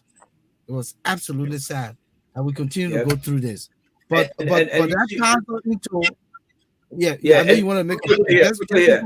You mentioned about the president not willing to learn, and this is the he's difference not that willing to I, learn. yeah, it is a difference that I see with Mr. Cummings. Uh, I know Mr. Cummings. I campaigned against him, and now I interacted with him twice. And this gone time in Jacksonville, I got to learn a great deal about him. That he's not only willing to share idea, but he's a leader who is also willing to learn. He's open to ideas, and I think with what we having today, I would say this to all Liberians. When people say, "Oh, this person is not this," do not judge Mr. Coming from a distance. I am a very stubborn person when it comes to accepting people. And if I say that Mr. Cummings, in my opinion, have been judged from a distance, trust me, guys, and trust me, everyone listen to the sound of my voice. You have to interact with Mr. Cummings to get to know who he is. This is no if or but about it. I'm speaking from my own experience. And I think such an individual, when you have surround yourself with him, Brother Moses, Brother Volcano, and all those listening to the sound of my voice, you will become a witness for Mr. Cummings because he gave you that energy of your right to own Liberia. This country called Liberia, we are fighting for the soul of this country. We don't want to be here forever. Our children are growing up. We want to go back home and contribute our part. Mr. Weir was given the opportunity to serve our people. But what did he do? He served himself first until Liberians get to understand that this government was elected to only solve their problems and not the problem of the Liberian people. And Mr. Weir demonstrated that the moment he took office, built a house or he condominiums, McGill, tour, and the same thing. As the flood comes across the country every day, Mr. Weir and his cabinet minister are not taking their mattresses, even though they used to do that 10 years ago. This time around, they're not moving their mattresses. We cannot allow this government to have people going back to the days that they're supposed to be going forward. So I will leave it on that topic for that. And I was just about to say I'm tying in that with the $30,000 because these guys, all is about themselves.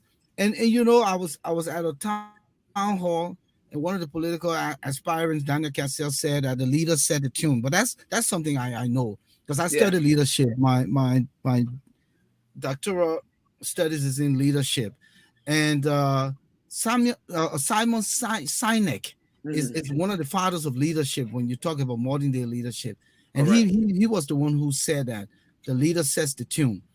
If George Weah comes to power and is corrupt, he only telling his boys this is normal. Yeah, If George Weah comes to power and hold his boys accountable, then you wouldn't have Nathaniel McGee and Samuel Tour. I don't know if you've seen that picture on Facebook that's trending. Both of them, the stomach way in front of them. They I would love wouldn't to be see that brave to picture. take the That would country be, money and enjoy it like that. yeah, Nathaniel McGill would not be brave to build a mausoleum, a man who couldn't afford a pair of shoes the other day. But all as right. soon as it came to prominence, he builds a mausoleum, a whole home for his mother, Yeah, because the leader sets the tune. He's told them yeah. it's free. Let's take it. Let's enjoy it. All And, right. and another thing that Brother Moses mentioned here too is this, right? So every election season, and then we roll over into the 30,000.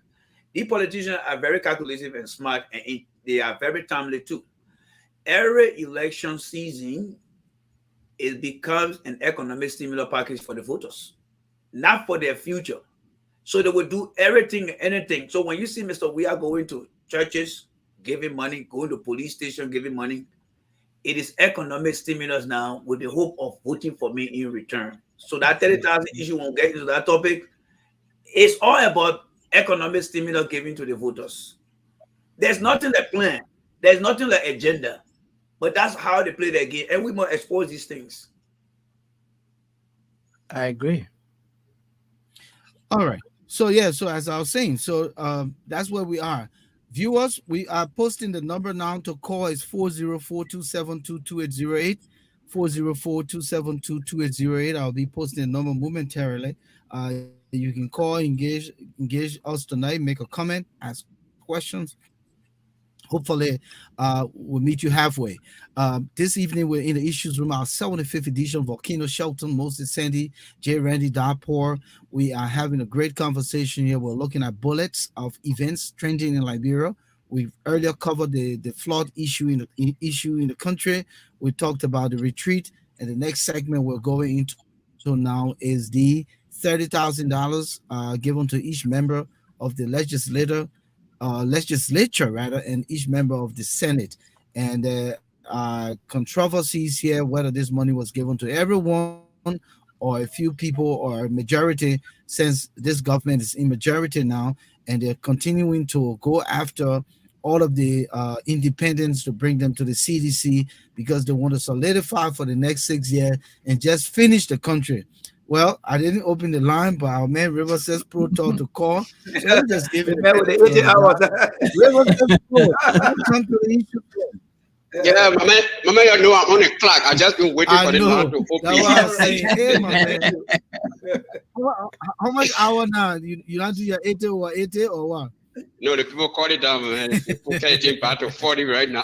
Yeah, they slow right now. So, Some man you gotta hold our break. yeah, thank you very much. Yeah, Randy, I've been listening to the show. I've been following Randy, and he got a lot of great plans for the country. But I got two questions. My first one has to do with it has to do with when I was growing up, we all were growing up back then in Monrovia. There were dump sites, but they were clean. They were clean timely. They were on time with their cleaning, especially in the 80s.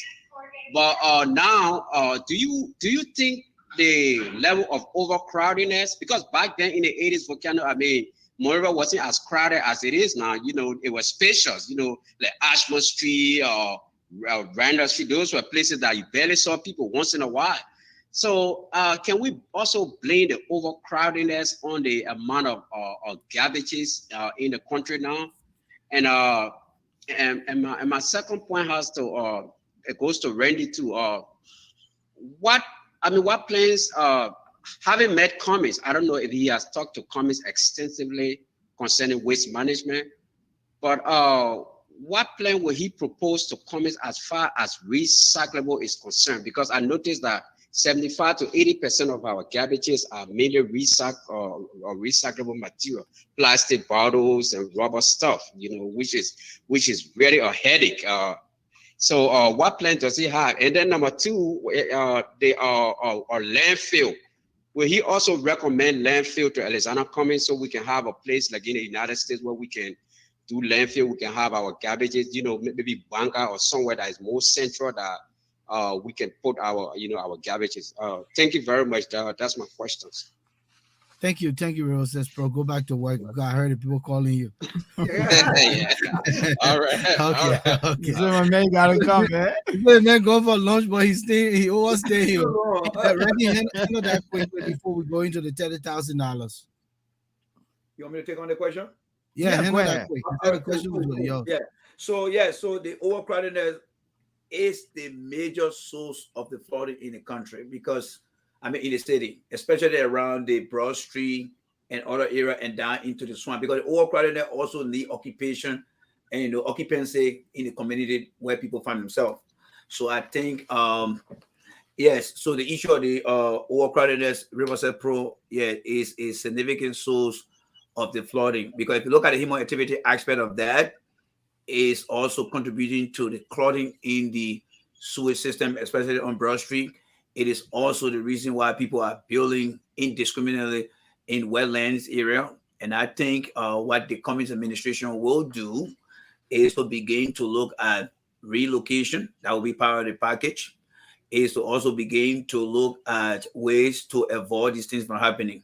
The Cummings administration right now is working in a group. I'm not going to mention which group I'm in, but this will adequately address the issue in regards to that. All right.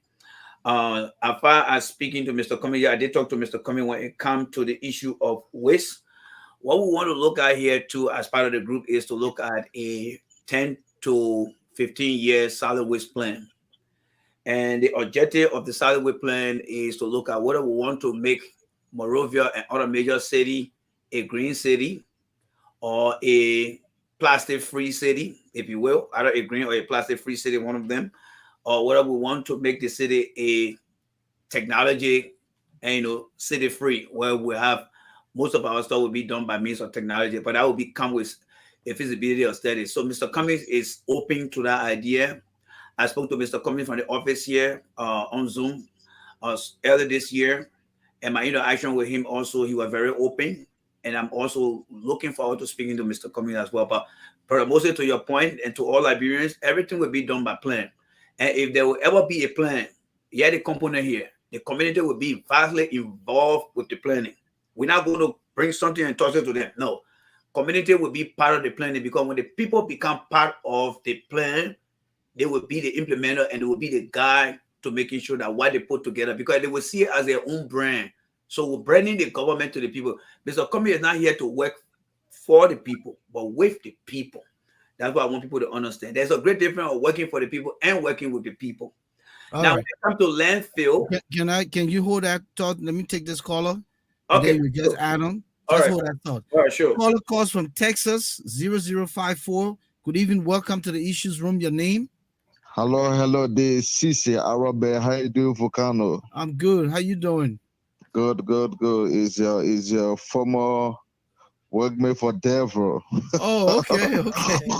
All right. Okay. Yeah. The reason they're talking about overflowing of the capital city this and that is the upper migration. We have to solve the upper migration, because the rural area, everything is difficult. So everybody leaving from the rural area coming to the city to make life easy.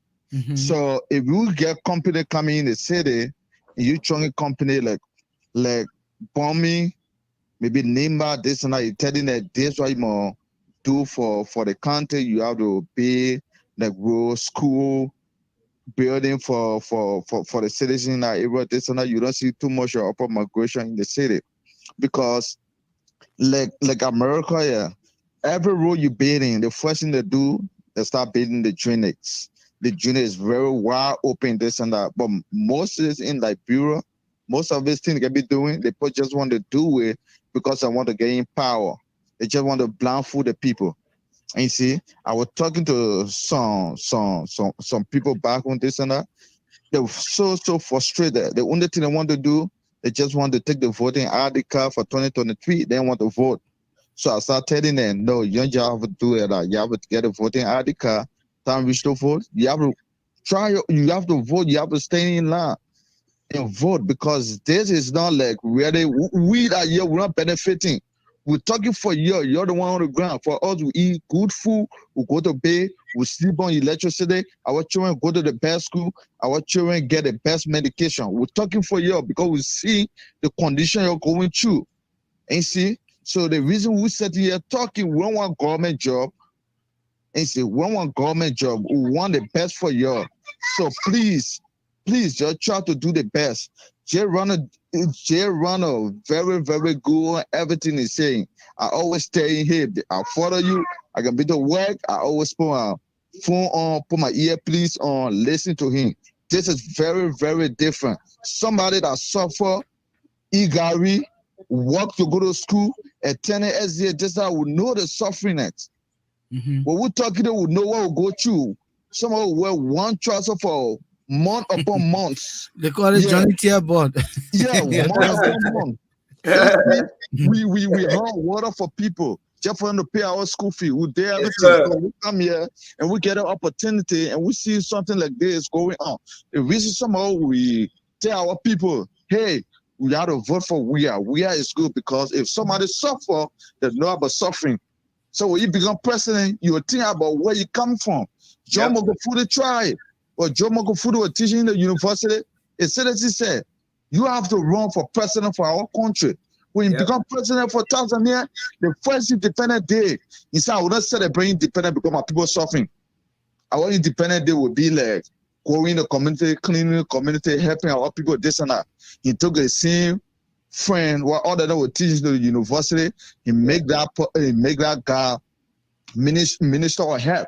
When he went to the government hospital, he saw his citizen laying on the floor, no medication. He fired the guy and put a deputy and get a deputy 1 month. He said, well, I come here where everything is not good, I will fire you too. Everything starts straighting. Government, the only person can develop that country, it's very, very easy. I always tell people it's the president. If a president stand up and say, I'm making 20,000, my vice president making 15,000, minister making 5,000, deputy making 4,000, personnel making 3,000, no assistant, just leave it like that. Then I will turn around to the lawmaker. I tell the Liberian people, I'm fighting for the budget for 10 to 20% will go beyond salary, 70% will go beyond development. Your lawmakers are making 15,000, 20,000. How the country will go far? Liberian people will turn around against their own lawmaker. They say, well, the person is making 10,000 or 15,000, you need to bring your salary down. But if president making 3.5 million, speaker making 90% of our budget going beyond salary. What you expecting for 10% to do? Thank you. 10% cannot help the country. Thank you. And the people need to think. Everybody will die. You leave that money behind. You take all that money, you save it, you will die. Where is Moses? You will die. And you go, you leave that money behind. So you must think that tomorrow you'll be judged for this morning. So the way they're treating our people is not going down with us. Tomorrow we hear. It's not going down with us. They have to think. If you pray to Allah, you pray, you Muslim, you Christian, you have to think. Tomorrow you will die. You'll be judged for this. You just manager for the natural resources. If they put you there, you have to use it wisely. Let our people benefit too. Only you. Don't get a people $20. Don't get a one bag of red. Please, I'm begging my Liberian brother and sister, please don't sell your vote this year. Your vote is important. You hire the people that get the 30,000. You in the water, people for Sunny One, people from Vata, people from Crasta, people for Westman, people from Nukuta. Please don't sell your vote. We need to take the people out. Thank you. Let me take this caller. Let me take this caller. Thank you very much. Thank you. Very, very, very, very powerful. Let me take the caller quick from New Jersey, 6294. Caller, your name? Hello, hi. How you doing? We're How good. you guys doing? Yeah. My name is Gloria. I'm calling from New Jersey. Yeah, welcome to the Issues Room. Yeah, Welcome, so Gloria. this is my concern that I have, right? Akaya Gray was on Spoon Talk the other day, justifying the 30,000, all these people taking the 30,000, right? Yeah. Right now, we got a whole bunch of homes and places that flooded up. And you know, when that rain, the water dry, that more we're talking about, all the more we happen, the things will happen, it cause respiration problem. So we got another problem on our head. What are these people doing with this money that it take, and are they going to return it, or what we as Liberian we're going to do about it? Because when you talk, the first thing, oh, no opposition in the country. Everything don't have to be about opposition. What about we as the citizen in this country? You know, we sending our money home. We basically sustaining our country. And the way, Joe, we are running the country is not the way it go. You know, I've seen people blaming the lawmaker. And like I told someone, if the lawmaker, all these people put all the paperwork together, the vote, the finishing touches is who? Joe, we have signature. Is the one I put it on the day on the coffin, right? Am I lying? No, you're right. So why, Right. Joe, we I can realize, you know why? These people vote for me, but you know, like when people keep lying to that stuff, me, I conclude that Joey, I don't like Liberian, and he don't even like his own people, and he show it over and over. And people continue to think that man will change. Like I told my family, and I'm telling my friends, whoever listening to me, if the poor Joey come 2023, they will end up eating one another for survival because he will care less. He will care less no more. If they're alive now, he treating them like this. Imagine if they get his second term, what he would do to them. So we need to educate our people. Okay, they're calling the citizen a Zoko. Every day somebody high. And do you know why so many people go on drugs and drink alcohol? People dying every day. Because someone else feel like when I get high, my problem will go away. When I'm drunk, my problem will go away. But when everything clear, the reality kicks in. So we need to educate our people, and these people that back home too, they themselves need to listen. Enough is enough, because it putting problem, it putting on burden on us. Because when they make that stupid decision, we suffer. In the So we need to diaspora. educate our people. Thank Yeah. you. Thank you so much. Moses, Yeah. and Randy, I tell Yeah. you, the caller before the lady just now brought tears to my eyes, and Yeah. it's wet because what the guy said, he said these people are just managers put in place to manage the country's resources. Mm. And when they pocket it to the point where they don't give a damn about the struggling masses, they will have to account for it. Mm. George Weah can grow all the belly. Samuel Toy and Matanya McGill, they can grow all the belly they want to. When they die tonight, that belly will come down, maggots would eat it, and all those monies they're putting in offshore account will disappear. It will go back to the banks, and Liberia will lose. It happened with Talbot, it happened with Yep. Tottenham, it happened with Doe. Today, Taylor is sitting in a 6x6 iron cell. Mhm. Ellen Johnson, we don't know what will happen to her, even though she enjoyed herself. But my brother, what more? How do you look at your people in total degradation, in all this suffering, in all this hardship, and then you're glamorous around the place. You got all. I just came from Liberia. The ministers are not in the darkness, Nope. but the communities are in the darkness. Yep. The speaker lives right on GSA Road. If I tell you, say the speaker giving electricity to the people around it, that's a lie. Hmm. His generator is for himself, right on GSA Road. Let me take this caller quick. Caller from Rhode Island, 8737. Yeah, hello. Yeah, welcome. Your Yeah, name? my name is Flomo Livingston. First time calling. I'm just a regular community follower. Welcome. Yeah, my question is, I mean, today's show is very important, but I do have a few questions of your guest. Like now he's supporting Mr. Coleman, and Mr. Coleman will bring this good idea and stuff. But they are the same people that brought Mr. Weir to us, that promised that Mr. Weir going to bring the change. And now they're saying Mr. Coleman will be the real change. So I don't know how is that going to be true, how the Lebanon people will believe them, because they are the same people that so weird to us. But the 30,000, I mean, our people, I don't know, they got to be smart. They have to vote for their future instead of voting for devil rights and money, because that's what they continue doing, and that's what our country keep going backward. So that's all I have to say. That's my saying. Thank So you. Thank you. So let me say that quickly before you come in, Randy. I know he was coming at you. Yeah, I I know. put at the CDC in 2017.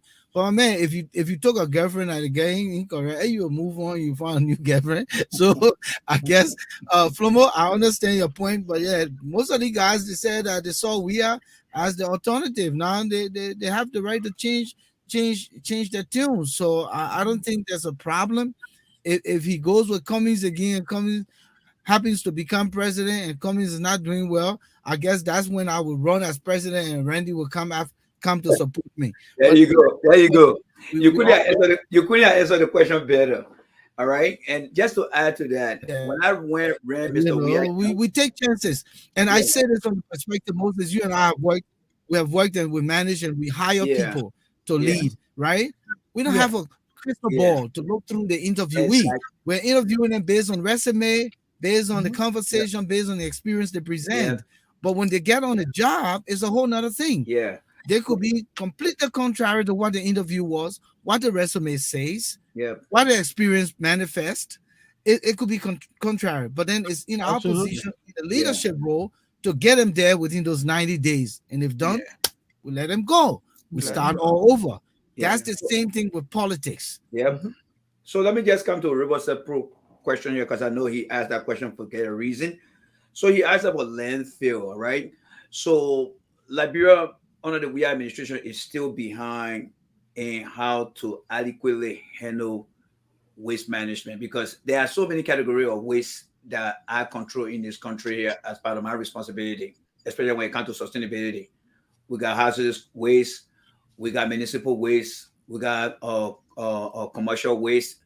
These are different category of waste that must be controlled. And part of my role as the Department of Homeland Security, we also generate hazardous chemicals that are very dangerous to this country here.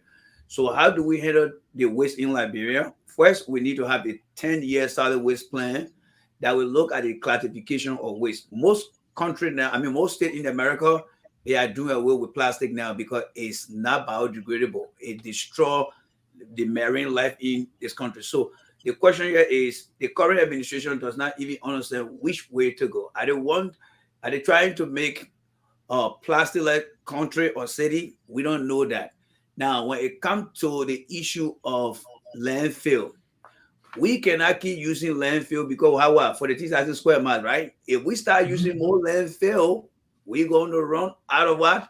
Land. Instead of building one single unit, we're going to start building upstairs houses where you have one small little playground because we don't have enough land. What do we look up to? We look up to what? Incineration technology. But that will come with the technology need assessment, because when you burn stuff, you're going to pollute the air as well. So there are a lot of moving parts in how to properly manage solid waste in the country, because you have to do source separation as well, where you want to put the plastic, the bottle, the paper. But again, I'm not going to explain everything here because this is where I get my living from, and it doesn't come easy.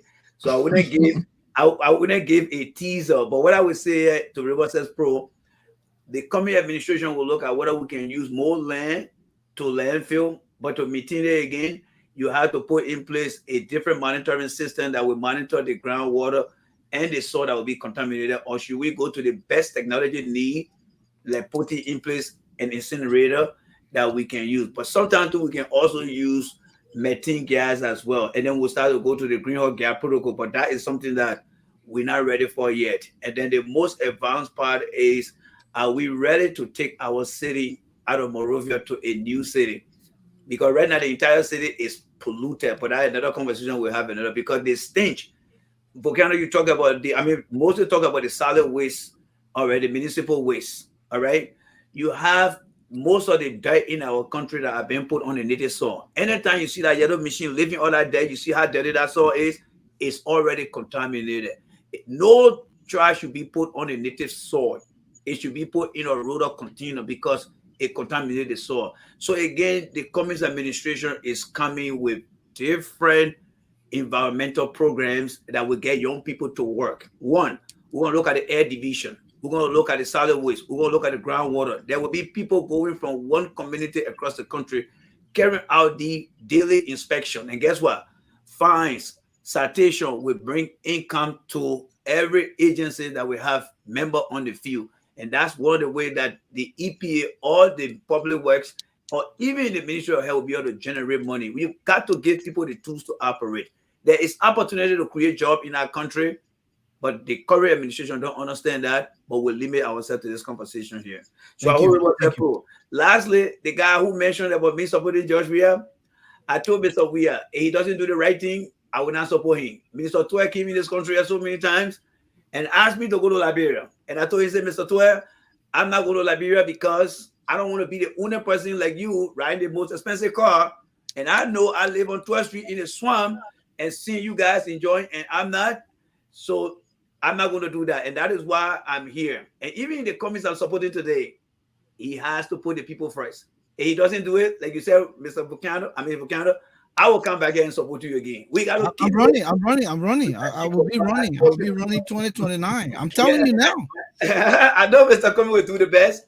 I'm running 2029. This is too much. Every time Dick and Harry want to be president of Liberia, there's some we'll make sure that you not run, because Mr. Cummings presidency next year will give you the satisfaction you want. We'll give you what you can do. All right. Let me take this call up quick. The caller from New Jersey. Caller from New Jersey. 6294. Yeah, you can call twice if you can.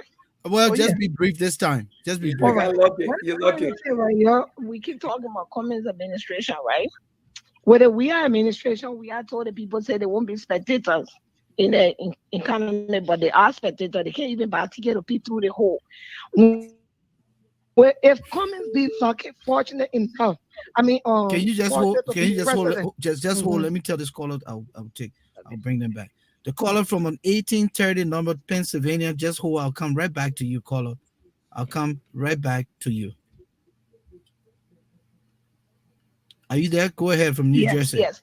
If at all, God bless Cummings to be the next president of Liberia, we all got to get involved Yes. because he alone cannot do it.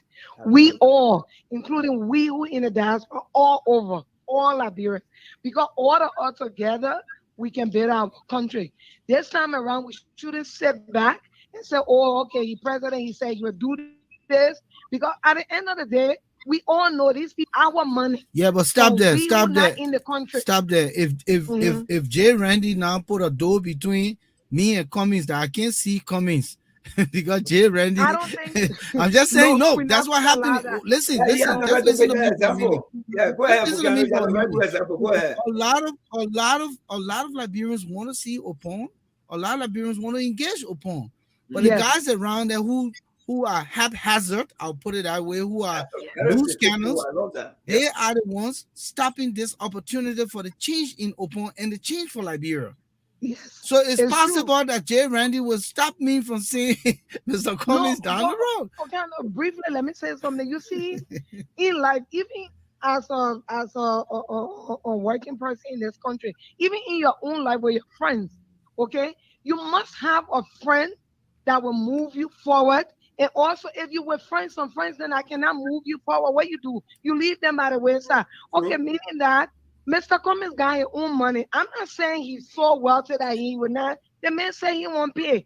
But if you always hang out with broke people or you get friends that ain't doing positive things, you bound to not be positive.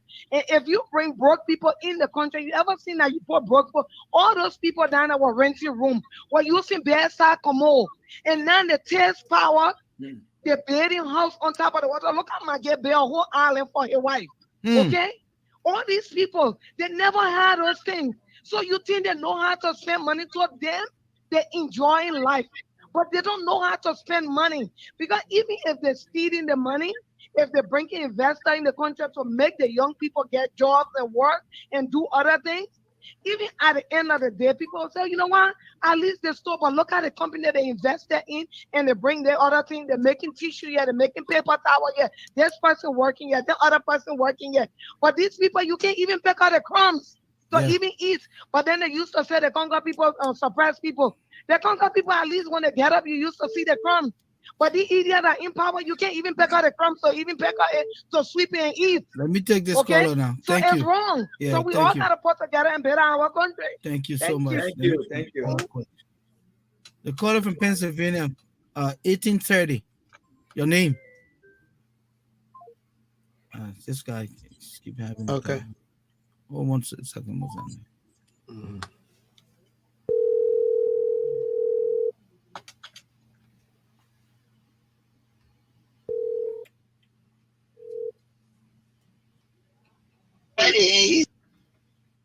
Hello, caller.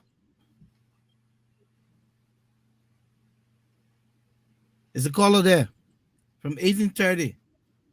I'm doing. Are you there? Yeah, I'm there. I'm there. I come in 1 minute. Oh, you called me and then you said 1 minute again. What are you doing? Why don't he call back? Let's Why move don't he on. Caller, call we back? don't have time, though. Yeah, Are you let's there? move on. 1830, Pennsylvania. Or you have to call back. Yeah, let him call Yes, back. Moses. So the Yeah, $30,000, because yeah. that's the I third just want to bullet say, before we get to the last. Let's spend at least 3 or 4 minutes on it. yeah, and let me say something Go quickly ahead. before we get to the 30,000. Yeah. Like I said earlier, I think the show is drifting, and I want us to come back. This show is not exclusively about Mr. Cummings. And Randy, I we would love to have you. Would love to have Mr. Cummings come and talk. But the discussion today is generic. So I know people call Mr. Cummings will do this. Mr. Cummings will do this. allow this to happen, it will portray us as promoting a particular agenda at the disadvantage of other candidates. That's just what I wanted to say. Now let's talk Moses, about the $30,000. Moses, Yes, sorry, Weirdo just called. yeah. Let me just take it quick. Weirdo, Okay. Good evening. How are you? yeah, good. Just make your point quick so Moses can get Yeah, in flight. that's my take. Yeah, I'm at work too. Just my take. I've been following the discussion, and I mean, as Rennie just said, he said a lot of good things, and then I think he's marketing his candidate promise. Though we are all in the same opposition, but I think he have a good plans for Liberia, provided if you have the good advisors around him. That's the point because these are the same guys who today sold job to the people. And now looking at today, I mean, it's the other way around. So I mean, this only thing is that there should be a good advisors around the president. Once the president have good advisors and the president can make own decision and listen well, I mean things will be fine for Liberia in the near future. That's my point. Thank you, Weirdo. The president said the Yeah. most broke man in his government is Samuel Tour. So then how will he do anything? When you take one man, stand Yeah. on him and say, man, are the broke man in the government. Now Your the turn to woman in the him. government, right? Yeah, your turn to him. Samuel Tour writes his Yeah. speech. Samuel Yeah. Tour does everything. Samuel Tour said, Paku just sound, I think correct. He just That's sound. why he Then has become when he get to the every legislature, he reading the number not making sense. Then You still going over, man. I mean, Moses, sorry, you were Yeah. coming. Somebody from Louisiana. Let's Yeah, take the sure. Louisiana Take the call. president. Yeah. Caller from Take the president. Louisiana, 5039. Yes, I am calling from Louisiana. Your name? Welcome. Christine. And Randy, I want to thank you so much for speaking about the drainage system in Liberia. I know it. I've seen it in Liberia, and I've also experienced, even in America, where I live in Louisiana. Yeah. We have hurricanes. Oh, yeah.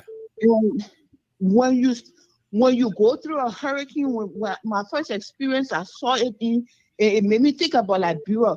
What would happen when Liberia have something like a hurricane? It's not going to But- happen. You know why?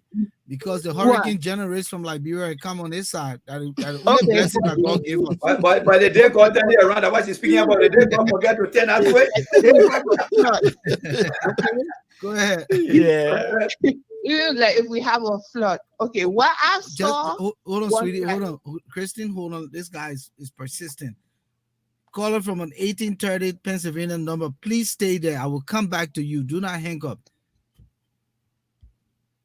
Go ahead. Go ahead, Christine.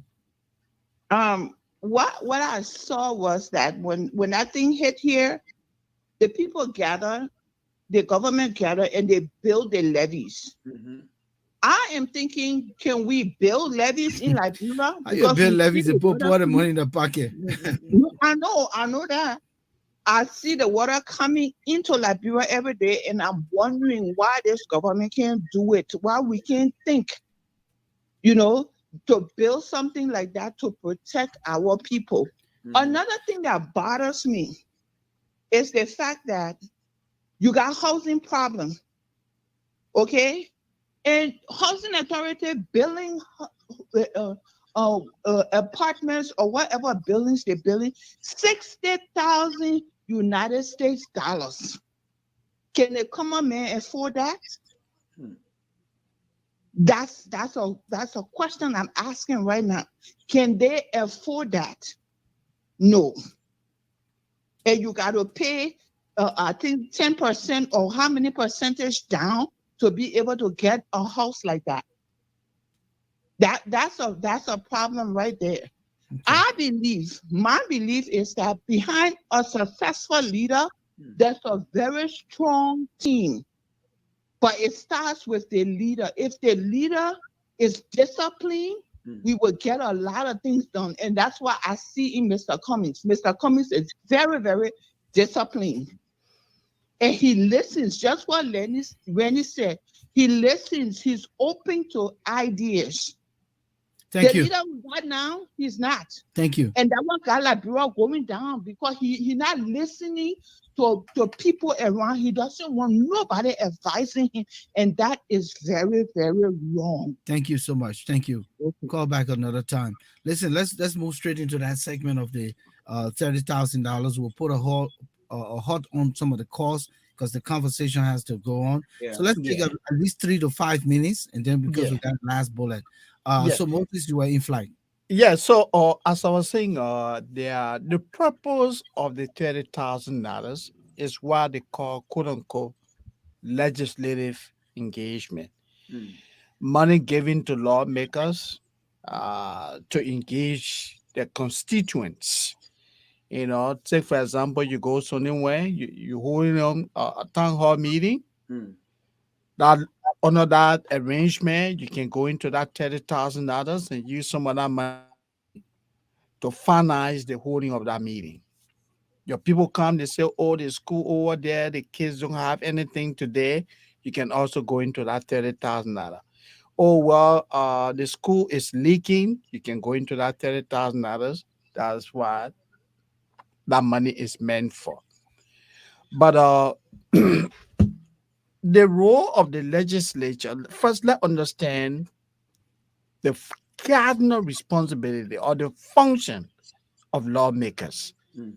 There are three key functions of lawmakers. Mhm. Number one is representation, constitutional, a constituency representation. Mhm.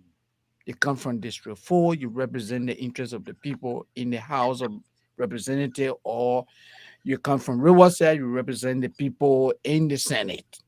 That's number one. Mm. Number two is lawmaking, legislation. You debate the laws and make good laws for the country Yeah. that will help to move the country forward, Mhm. hold people accountable. You pass on bills submitted that are meant to create jobs for the people, Mhm. improve the living condition of the people. That's the second responsibility. And the third one is what they call balancing power. Mhm. That is where the oversight comes in. Mhm.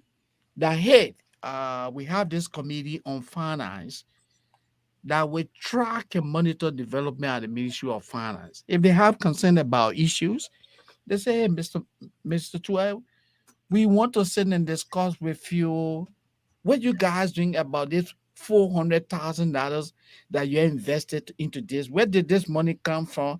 How Mm. does Liberia stand to benefit? When the president appoints somebody that's supposed to go to finance, the person goes to the Senate. The Senate takes a critical look whether that person has the skills to go and function. That's part of the balancing there. That's what they do. Mhm. But now, what we see happening to this Liberia, and which is being exacerbated by the we administration, is lawmakers taking onto themselves tasks that do not fall within the constitutional functions. Mhm. It's not the responsibility of a lawmaker to ensure that the clinic in Sonnywe has drugs. That's why you have the Ministry of Health and Social Welfare for. Mhm. You have institutions of government that are responsible. If the school in Sonnywe is leaking and that school is a public school, let's say it's on MCSS, MCSS responsible for that. But you have lawmakers say, hey, we will do this, we will do that. Mm. As a result, when they take this money, they use the money for their own internal purposes. Mhm. And I think morally, legally, it is wrong for lawmakers to be receiving money. This is where the problem comes from now. Mhm. In the House of Representatives, they continue to take this money consistently. From what we see with this whole rift about the law and the others, the Senate, based on what we have seen in the public domain, the Senate said, hey, in the 2022 national budget, we will not take $30,000. In 2021, They took the $30,000 and that became what? A serious conflict. Being embarrassed by what happened, according to the report, they said they were not taking the $30,000. The House of Representatives chose to take the $30,000. Akawas Gray, chair on executive, took to the airway to explain to Liberians that, hey, look, some of us could not even wait for us to get the money. We have to go through our banks. Yeah, Mamelo, give me $26,000. I'm supposed to get $30,000. Give me $26,000, and you take the $4,000 as an interest. So all the lawmakers in the House of Representatives reportedly took delivery of the $26,000, and the rest of the money went to the bank that financed, the payment. The senators are saying that they didn't take it, but yet there are others who say that Senator DeLong, because all the attention now is being focused on Senator DeLong, because he's the one who has been exposing almost everything. Moses, They don't took money, yeah. So to wrap it quickly, yeah. Moses, hold 1 second. Just hold that wrap up. Mhm. This caller is calling from Ontario, Canada. Okay. Hello, caller. Hello, how you doing? Yeah, go ahead, quick, make your point. Your name? Oh, my name is GT Tubawayo. Okay. I'm calling from Canada. And how you guys doing today? We're good. Good. We're okay. Okay. And I want to say, I follow the discussions, and I want to say thank you for the discussion. And I love follow every one of you guys, especially Randy Darpoh. Sorry, I follow the professor. But what I want to say is, like, gentlemen, you see, it's like our government, the way our government works, we all understand. Who's one of the government? You go when you say our. No, if I say the government, I mean like. No, you said our government. Hold on, you said our government. Who's whose government? The one here in America or the one in Liberia? Or the one in Canada? The one in Canada, right? No. The government I'm talking about the government, the way our government operates, the operating system of the government in Liberia. That's what all here for. Okay. We're talking about Liberia. No. So now, when you say our, you gotta be careful. That government are dead, and I'm a government. Just be careful. Just say the Liberian government. Oh man, listen. 2029 is not going to be your government alone. It's going to be everyone our government. I understand. So when you running on that paper, it's going to be all our government.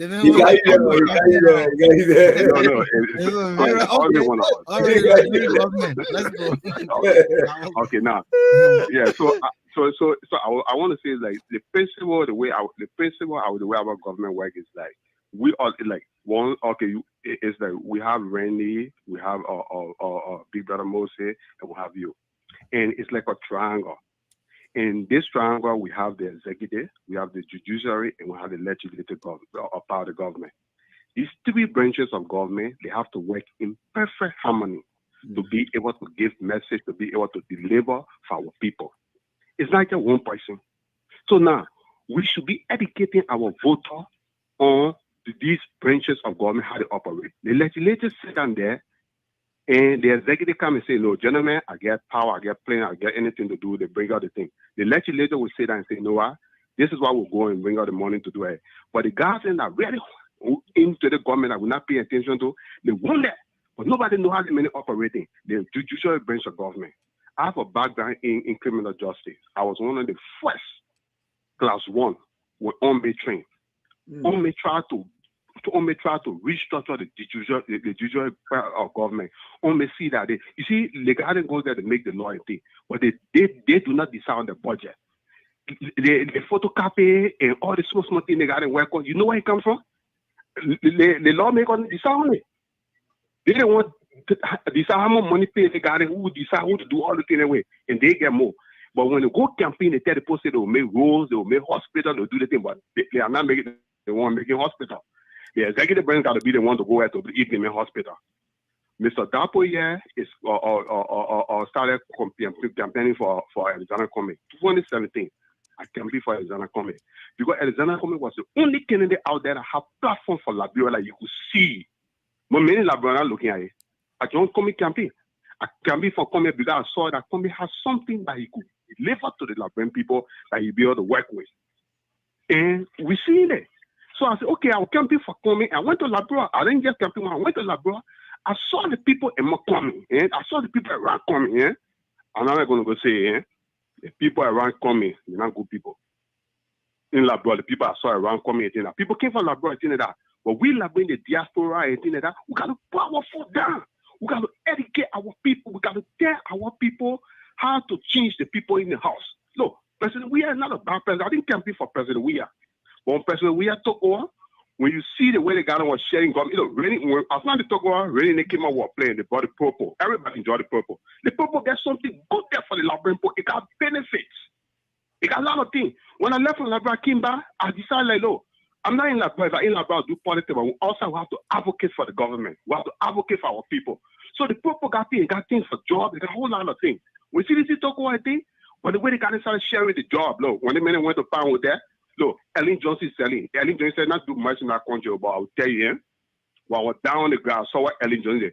When the Yoma was reported on the black list, Ellen Johnson said he educated Liberia all the years, bro. Y'all not even give it to that woman for that. Look, Ellen Johnson sent people to school.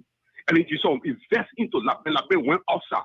Ellen Johnson said he gave people, so Ellen Johnson gave CDC list of people that when the international community see where they want to work with. No, CDC just took that list and put it on the side. But these people that will come into the government to be able to help us, to be able to look. Also, I don't want to look at if you take Mr. Darpoh around and carry Mr. Darpoh to Labrador and put in a top position, any one of you guys, your classmates and things that you work with, when they go to Labrador tomorrow, they feel safe to work with you. They're able to give you money. They're able to recommend more money to work with. They're not going to work with some people that they just put somewhere. They're not trying to get it money. Even if they're supposed to get $5 million, they'll get it $100. Or they'll get it $1,000. We all know. So just make your point quick. So let me make our point. My main point is that, look, the system is in Liberia. We have the system. But for us to be able to manage the system, the country, the local government, everybody can work in perfect harmony. There are 3 branches of government. Look, let's educate our people who to put in that legislative government. Look, you put good people around Joria, You put good people around Joria will shine. Joria will do better. Joria is a trial to criminal. So our going for us to be able to change the system is the people. The people who administer the system. If somebody want to make all the system, we give them red notice. We retire them early. We tell them to go on the side. We bring people that kind of about Liberia in the diaspora. We need to educate our people. In that short video. Don't just talk to Liberia. I'll tell you the truth. I will tell you something. I will talk it. Don't talk to them. Draw your own picture. Show small videos in there. Show small cards and say, you see here? Now you here today, but tomorrow you'll be what if you not show that card today, they will never understand. I will tell you that if you not put on bucket, you see, I can join my man when you bring a little video, you see that if people see it, they know it. Continue with the video, continue to show the picture, but we're able to get to there. Let us continue to educate our people who to vote for. But when I get beside tell people, I wrote something like that. As our people, before I end, I want to tell our people that the CDC, the CPP, we don't need them. We need to vote for somebody that is law abiding, somebody that will be able to sit down and work with. If we want to keep the same person in there, then we need to change people in the house. Empty the whole house, bring fresh ideas, bring great people in to be able to help. We can do better. Thank you. That's all we're going to be campaigning today. Thank you. Okay? Thank you. Gentlemen, thank you very much. Thank you. All right, quickly, Helena Wilson and Emmanuel Colley. This show is not about gender, sexuality, or anything. Please, let's refrain from insinuating people's sexual orientation. I will appreciate that. Helena Wilson and Emmanuel Colley. No name calling here about whose sexual orientation is. Let's focus on the issues of Liberia. I don't want to come across as blocking people. Don't give me the reason to do that. Let's stay away from being a little ridiculous here by referencing people as being gay or anything. Please refrain from that. Emmanuel Colley and that of Helena Wilson. Let's stay a little civil here tonight. We're not discussing gender and sexuality and sexual orientation. Let's wrap this up with the last segment, Moses. Yes. I know you wanted to make your last. Yeah. So you are wrapping up. So so I was wrapping up that it is wrong for government to give money out to lawmakers, for what they call constituency engagement, and to accuse Senator Dillon of receiving money, and he has come out openly to say, hey, I am willing to resign today if the government can prove that I receive money.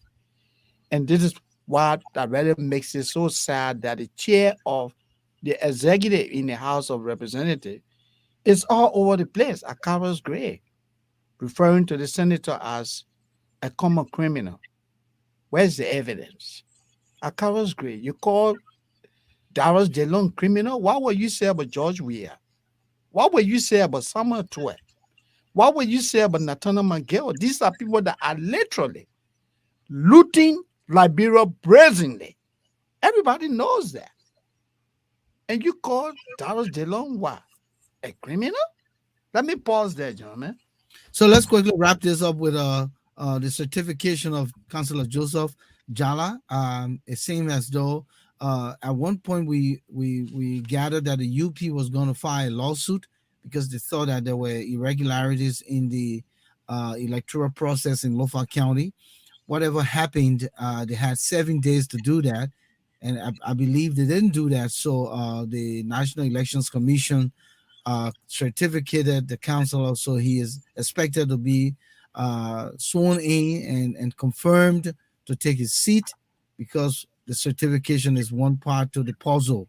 Gentlemen, do you think that UP didn't have much to go off on to make the case to the Supreme Court, or they just decided to let it go? Let's start with you, Randy. Yes. So let me just hit one thing on the 30,000. All right. And I think I will just piggyback on Brother Moses. He listed 3 things, and I will take the second one, which has to do with lawmaker coming up with comprehensive law to help improve our people. One, as one of the oldest country on the face of the planet and the oldest country in Africa, we still have the micromanaging system for our government. Mr. We got no right to go and get police department or depot vehicle, because part of the reason why we went to war for Volcano was based on the fact that there were disadvantages across the different counties. Power sharing is something that Mr. Weah should have been campaigning on this year to say, you know what, superintendent across the county will be elected. If we give our county superintendent the ability to have the people elected, it will grow independence into financial independence, decision-making independence. And that will prevent lawmakers from carrying money to different communities across, because you and I will visit the counties, whatever idea we have, whatever business we want to do, there will be an income source to help prop these counties across.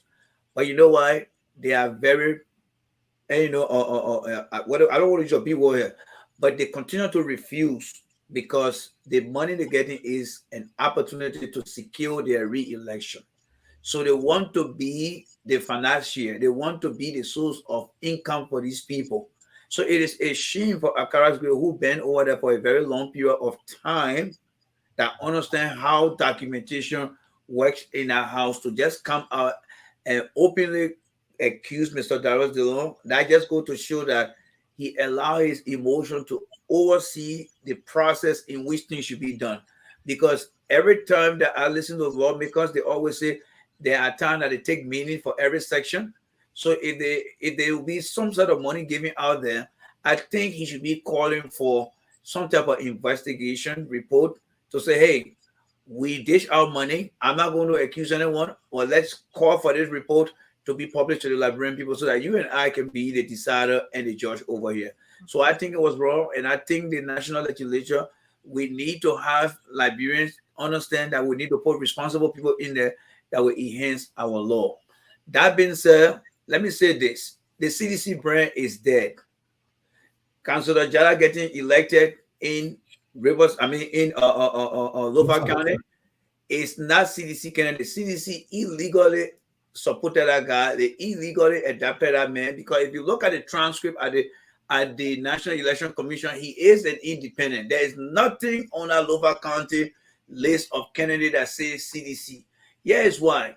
You see, when Mr. Cummings was head of the CPP, it created a big, gigantic opportunity to defeat George Weah. During the Cummings administration, Darius DeLong got re-elected with over 290,000 votes. Mr. Borchardt became senator. Samuel Fremont became senator. And all the other people in the CPP became senatorial candidate or they got elected again. CDC got afraid. And their only hope was to do what they did.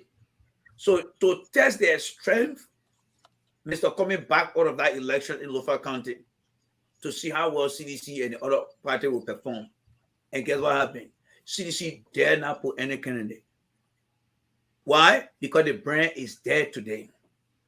I don't care how popular you can be. Cristiano Ronaldo, you go to Liberia, you can be Messi. When they put you on a CDC ticket, you will get defeated. The name alone will defeat you. So the brand is dead. CDC brand is dead. So the only strategy they use was to financially support Councillor Jala.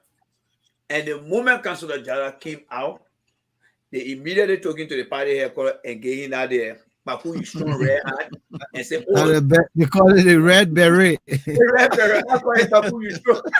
They get a milk Paku, right? Yeah, they get a milk Papu, right? But the question is, Councillor Jala, you say you represent the people from an independent perspective, and you got elected as an independent. The bigger question is, will he look in the face of George Weah as an independent candidate and say, "I think this thing is wrong, and let's do it this way"? And this is where the voters will tell you, say, "Look, I just to grab my own, yeah, we'll put anybody there."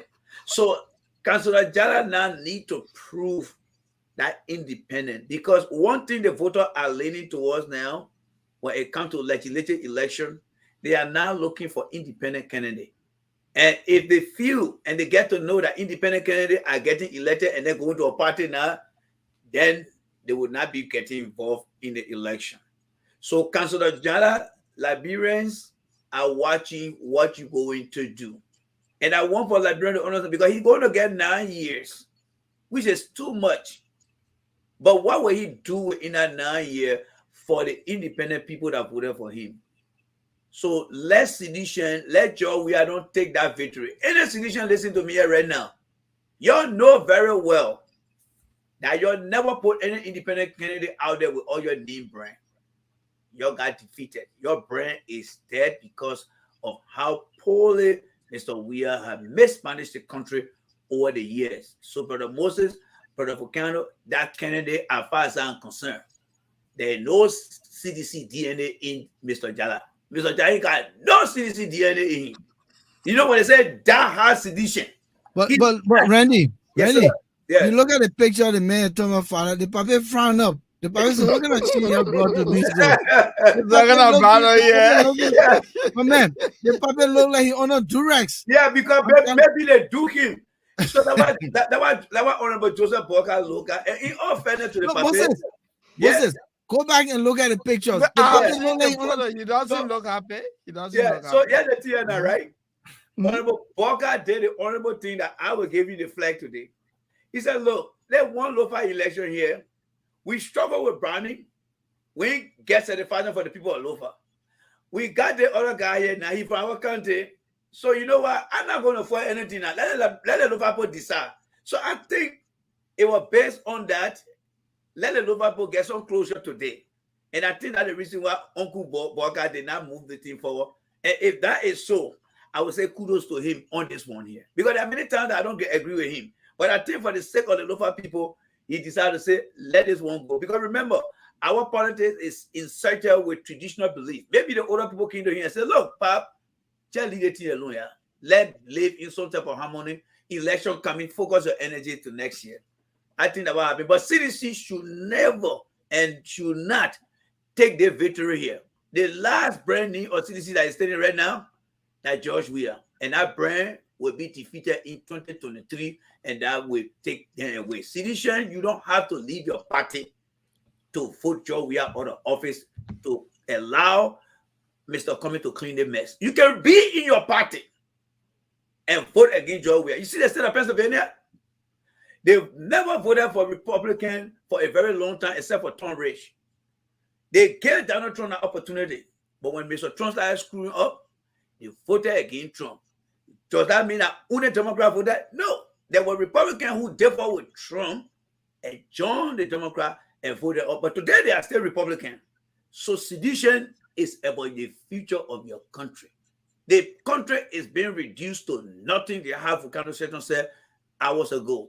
Nothing right now. Our hair cannot even be kept above water. So it is time. The brand is dead, guy. Moses, if you run into like Maggie call you over there, say can't run, say no, I run independent. Volcano, when you go 2029, don't catch CDC brand. You will lose all your effort. The brand is dead. So I'll leave it as that to you guys. Yeah, Moses, let's Yeah. wrap it up quick. Put your point through. Yeah, look, I just want to say that I agree with Randy. Everything he said is the truth. And I really agree with you because when I listened to the former vice president when they announced the result, he said that the Unity Party will not accept the result, and that in fact the party's legal team were going to initiate a legal process. As per the law, election laws of Liberia, when an election is held, he whoever challenges must do so within 7 days. Yep. I think after they made that pronouncement, maybe they had a second thought. They say, hey, you know what? Sometimes certain things, you just let it go. Yes, absolutely. And, you know, so I agree with you, Randy. Yep. I agree with you on that. And another thing I agree with you on, I said this before, and you remember that, Volcano, that the victory in Lofa County is not a CDC victory. No. They're going around, jumping all over the place, dancing. Even George, I think they should even be embarrassed that they could not put forth a candidate. Yeah. If you could not put forth a candidate, it means that what? You are not doing a good job. Go ahead, Volcano. What's it? The man, the Thomas Father man is towering. You know, he big guy. And he just put his hand around the old man, just suffocating the man, putting the hat on the man's head, and the man's frown up. The man frown up. Look at those pictures. There's no smile on Councilor Jala's face. You know, like happy you being endorsed in the ruling party. You're supposed to be elated. But the puppy frown up. I mean, they're forcing the puppy. And my man, they ain't getting mentions, though. They announced the man Thursday. Friday, they went to the man. My man, you got to join the party. You got to come. They drag the man. They drag the man. You got to come. You got to come. What is that now? Gentlemen, listen, man. Listen, Randy. Yes, you sir. couldn't have been any better than this tonight. I appreciate I you want guys. to thank you so much for availing yourself here tonight. Great Anytime, conversation. We have fun. Anytime. Even though you couldn't come out of your emperor clothes, you had to continue to give the praise. Well, you know what? Let's do this. Let's do this. Moses said it. He said, since you're right hand man of Cummings, let's bring Cummings on the show. Yes, yeah, my man. Why can't I bring the man, my man? Bring Cummings. Yeah. You can be a little. You can be a prop.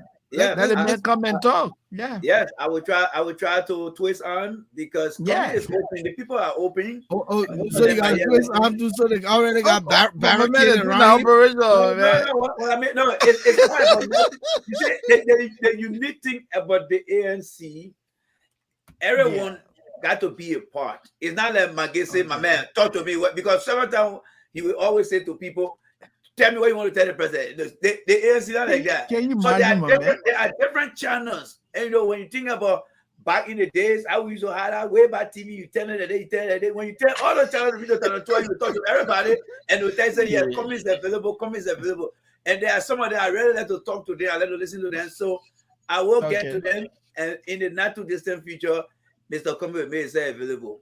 In fact, I may not be the one to reach out to you for Canada. Somebody will be listening, will straight to you. And that's how the party is. And you know, everybody is somebody in the party. I felt it. And you know, I can never resist. And you know, yes, I can never resist. I've been in my hole for a very long time. I've been caged into my house. But when I took that trip, it changes everything for me. And I think the ANC people did well. I went to other places, CDC twice. And you know, Unity Party, I went to their presentation. It wasn't as the way, but I was doing Ellington. It wasn't like the way that I experienced with Mr. Cummings. He gave you that spirit. So Moses and Volcano, I will ensure that Mr. Cummings will come on the show to share his vision. All right. And then any other person you need within the party, they will come here. Yes. Thank you, Randy. Yes, Thank sir. you, Thank Jay you. Randy, man. It was I good appreciate it. conversation. And my Good to man, have you here. We continue the interface, and we hope to have you back here.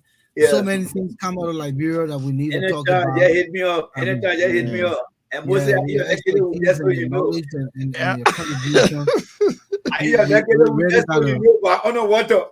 I know, we man. really But my gotta man, work thank you, for man. Liberia. We'll talk Thank Yeah. offline, you. bro. Yeah, we I was sharing with appreciate you. Moses the other day. I said, Yeah, this is a full-time job to prepare for these yeah, podcasts. Yeah. You know, it takes away.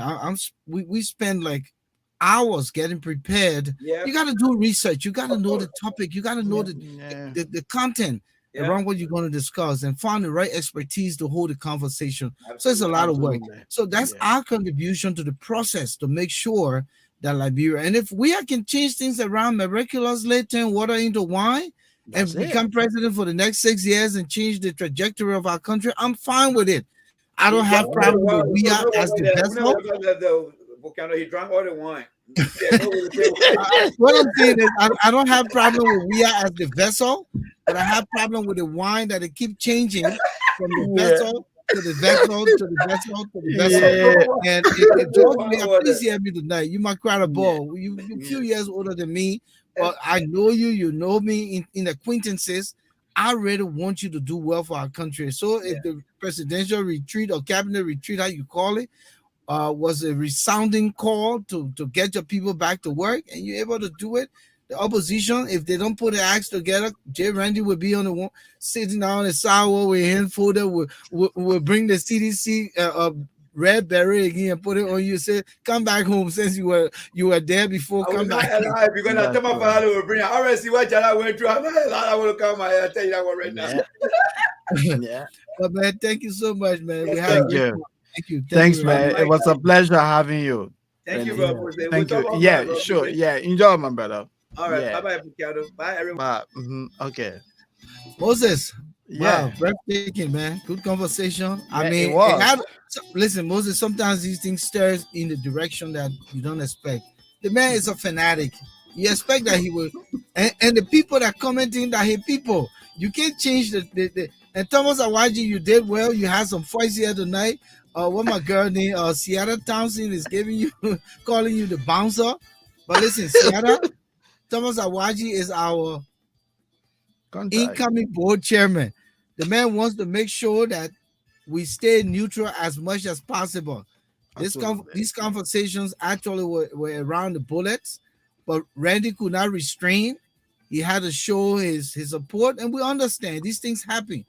What Moses was doing was just to put a disclaimer out there that we're not a political platform that is supporting any political party. We talk Liberia, we have Liberia at heart, and what we want to see improved is our country. Communists come there tomorrow. If you're acting like I almost said something, but if you're acting like the unfortunate, we'll do him the same way.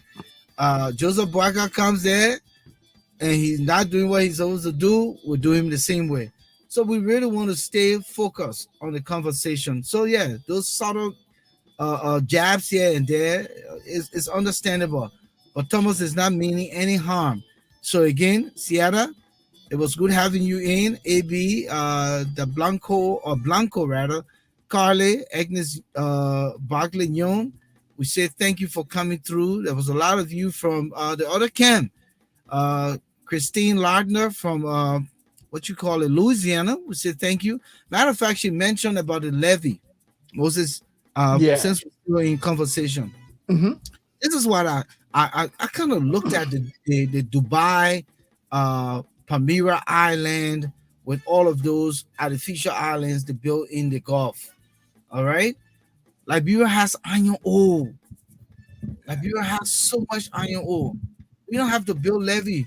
We can take our own rocks and come and put it on our coastal lines because that's what Dubai did.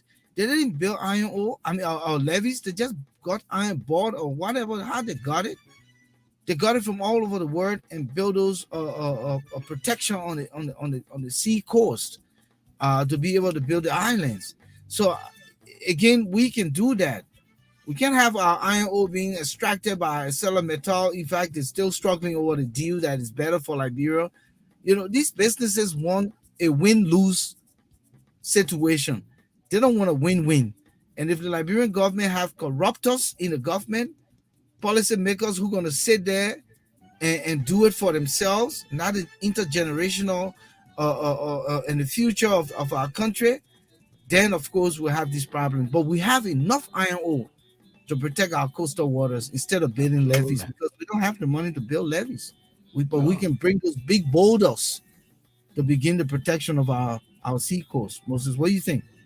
I agree with you 100%. Everything you say is true. Yeah. We have the capability. If only our people decide to work together as a team and put Liberia first. I agree with you 100%. Thank you so much, Moses. I think Thank you we've too, ran off. Volcano. So Yeah, it was a good show, 2 hours and a it half. was. Yeah, Yeah, it was. it It was was. It was necessary. a very good show. Yeah. Yeah. Thank you. We'll catch Yeah. up on Randy, Tuesday, bro. thank you. Sure. Okay. Enjoy.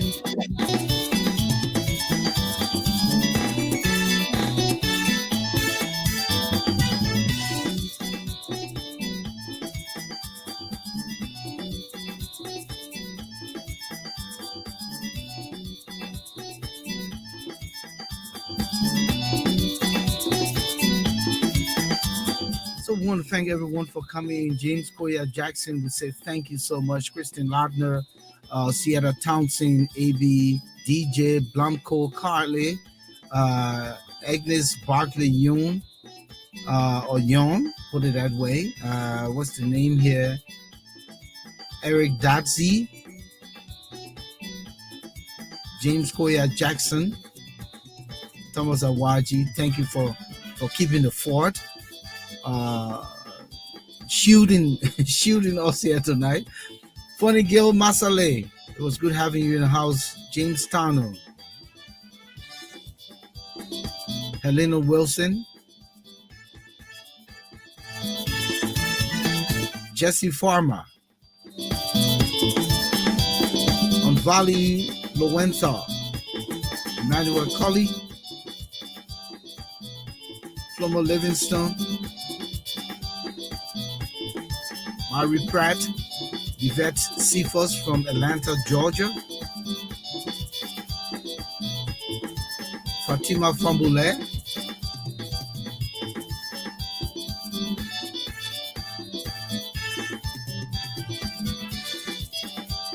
Montreux Kranga. Sise Ibrahim. Or Arab man. Actually, Sise Arab man. Let's put it that way.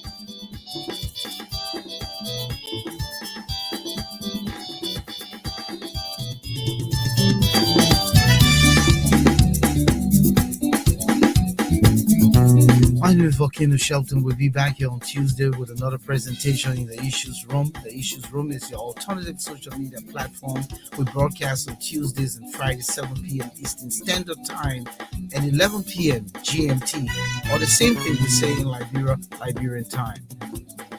Spread the word. Share our page. Invite friends, invite family members to love us, to like us. We are the alternative. We discuss the issues in the Issues Room. Those things that matter. What matters more? Liberia, the African continent, and the Black diaspora. Our conversations are not only leaned toward politics. We talk religion, we talk culture, we talk community, social activities. We talk about the economy, education, health. We talk environmental issues. This is not all about political campaigning and political parties. We talk about the living condition of our people.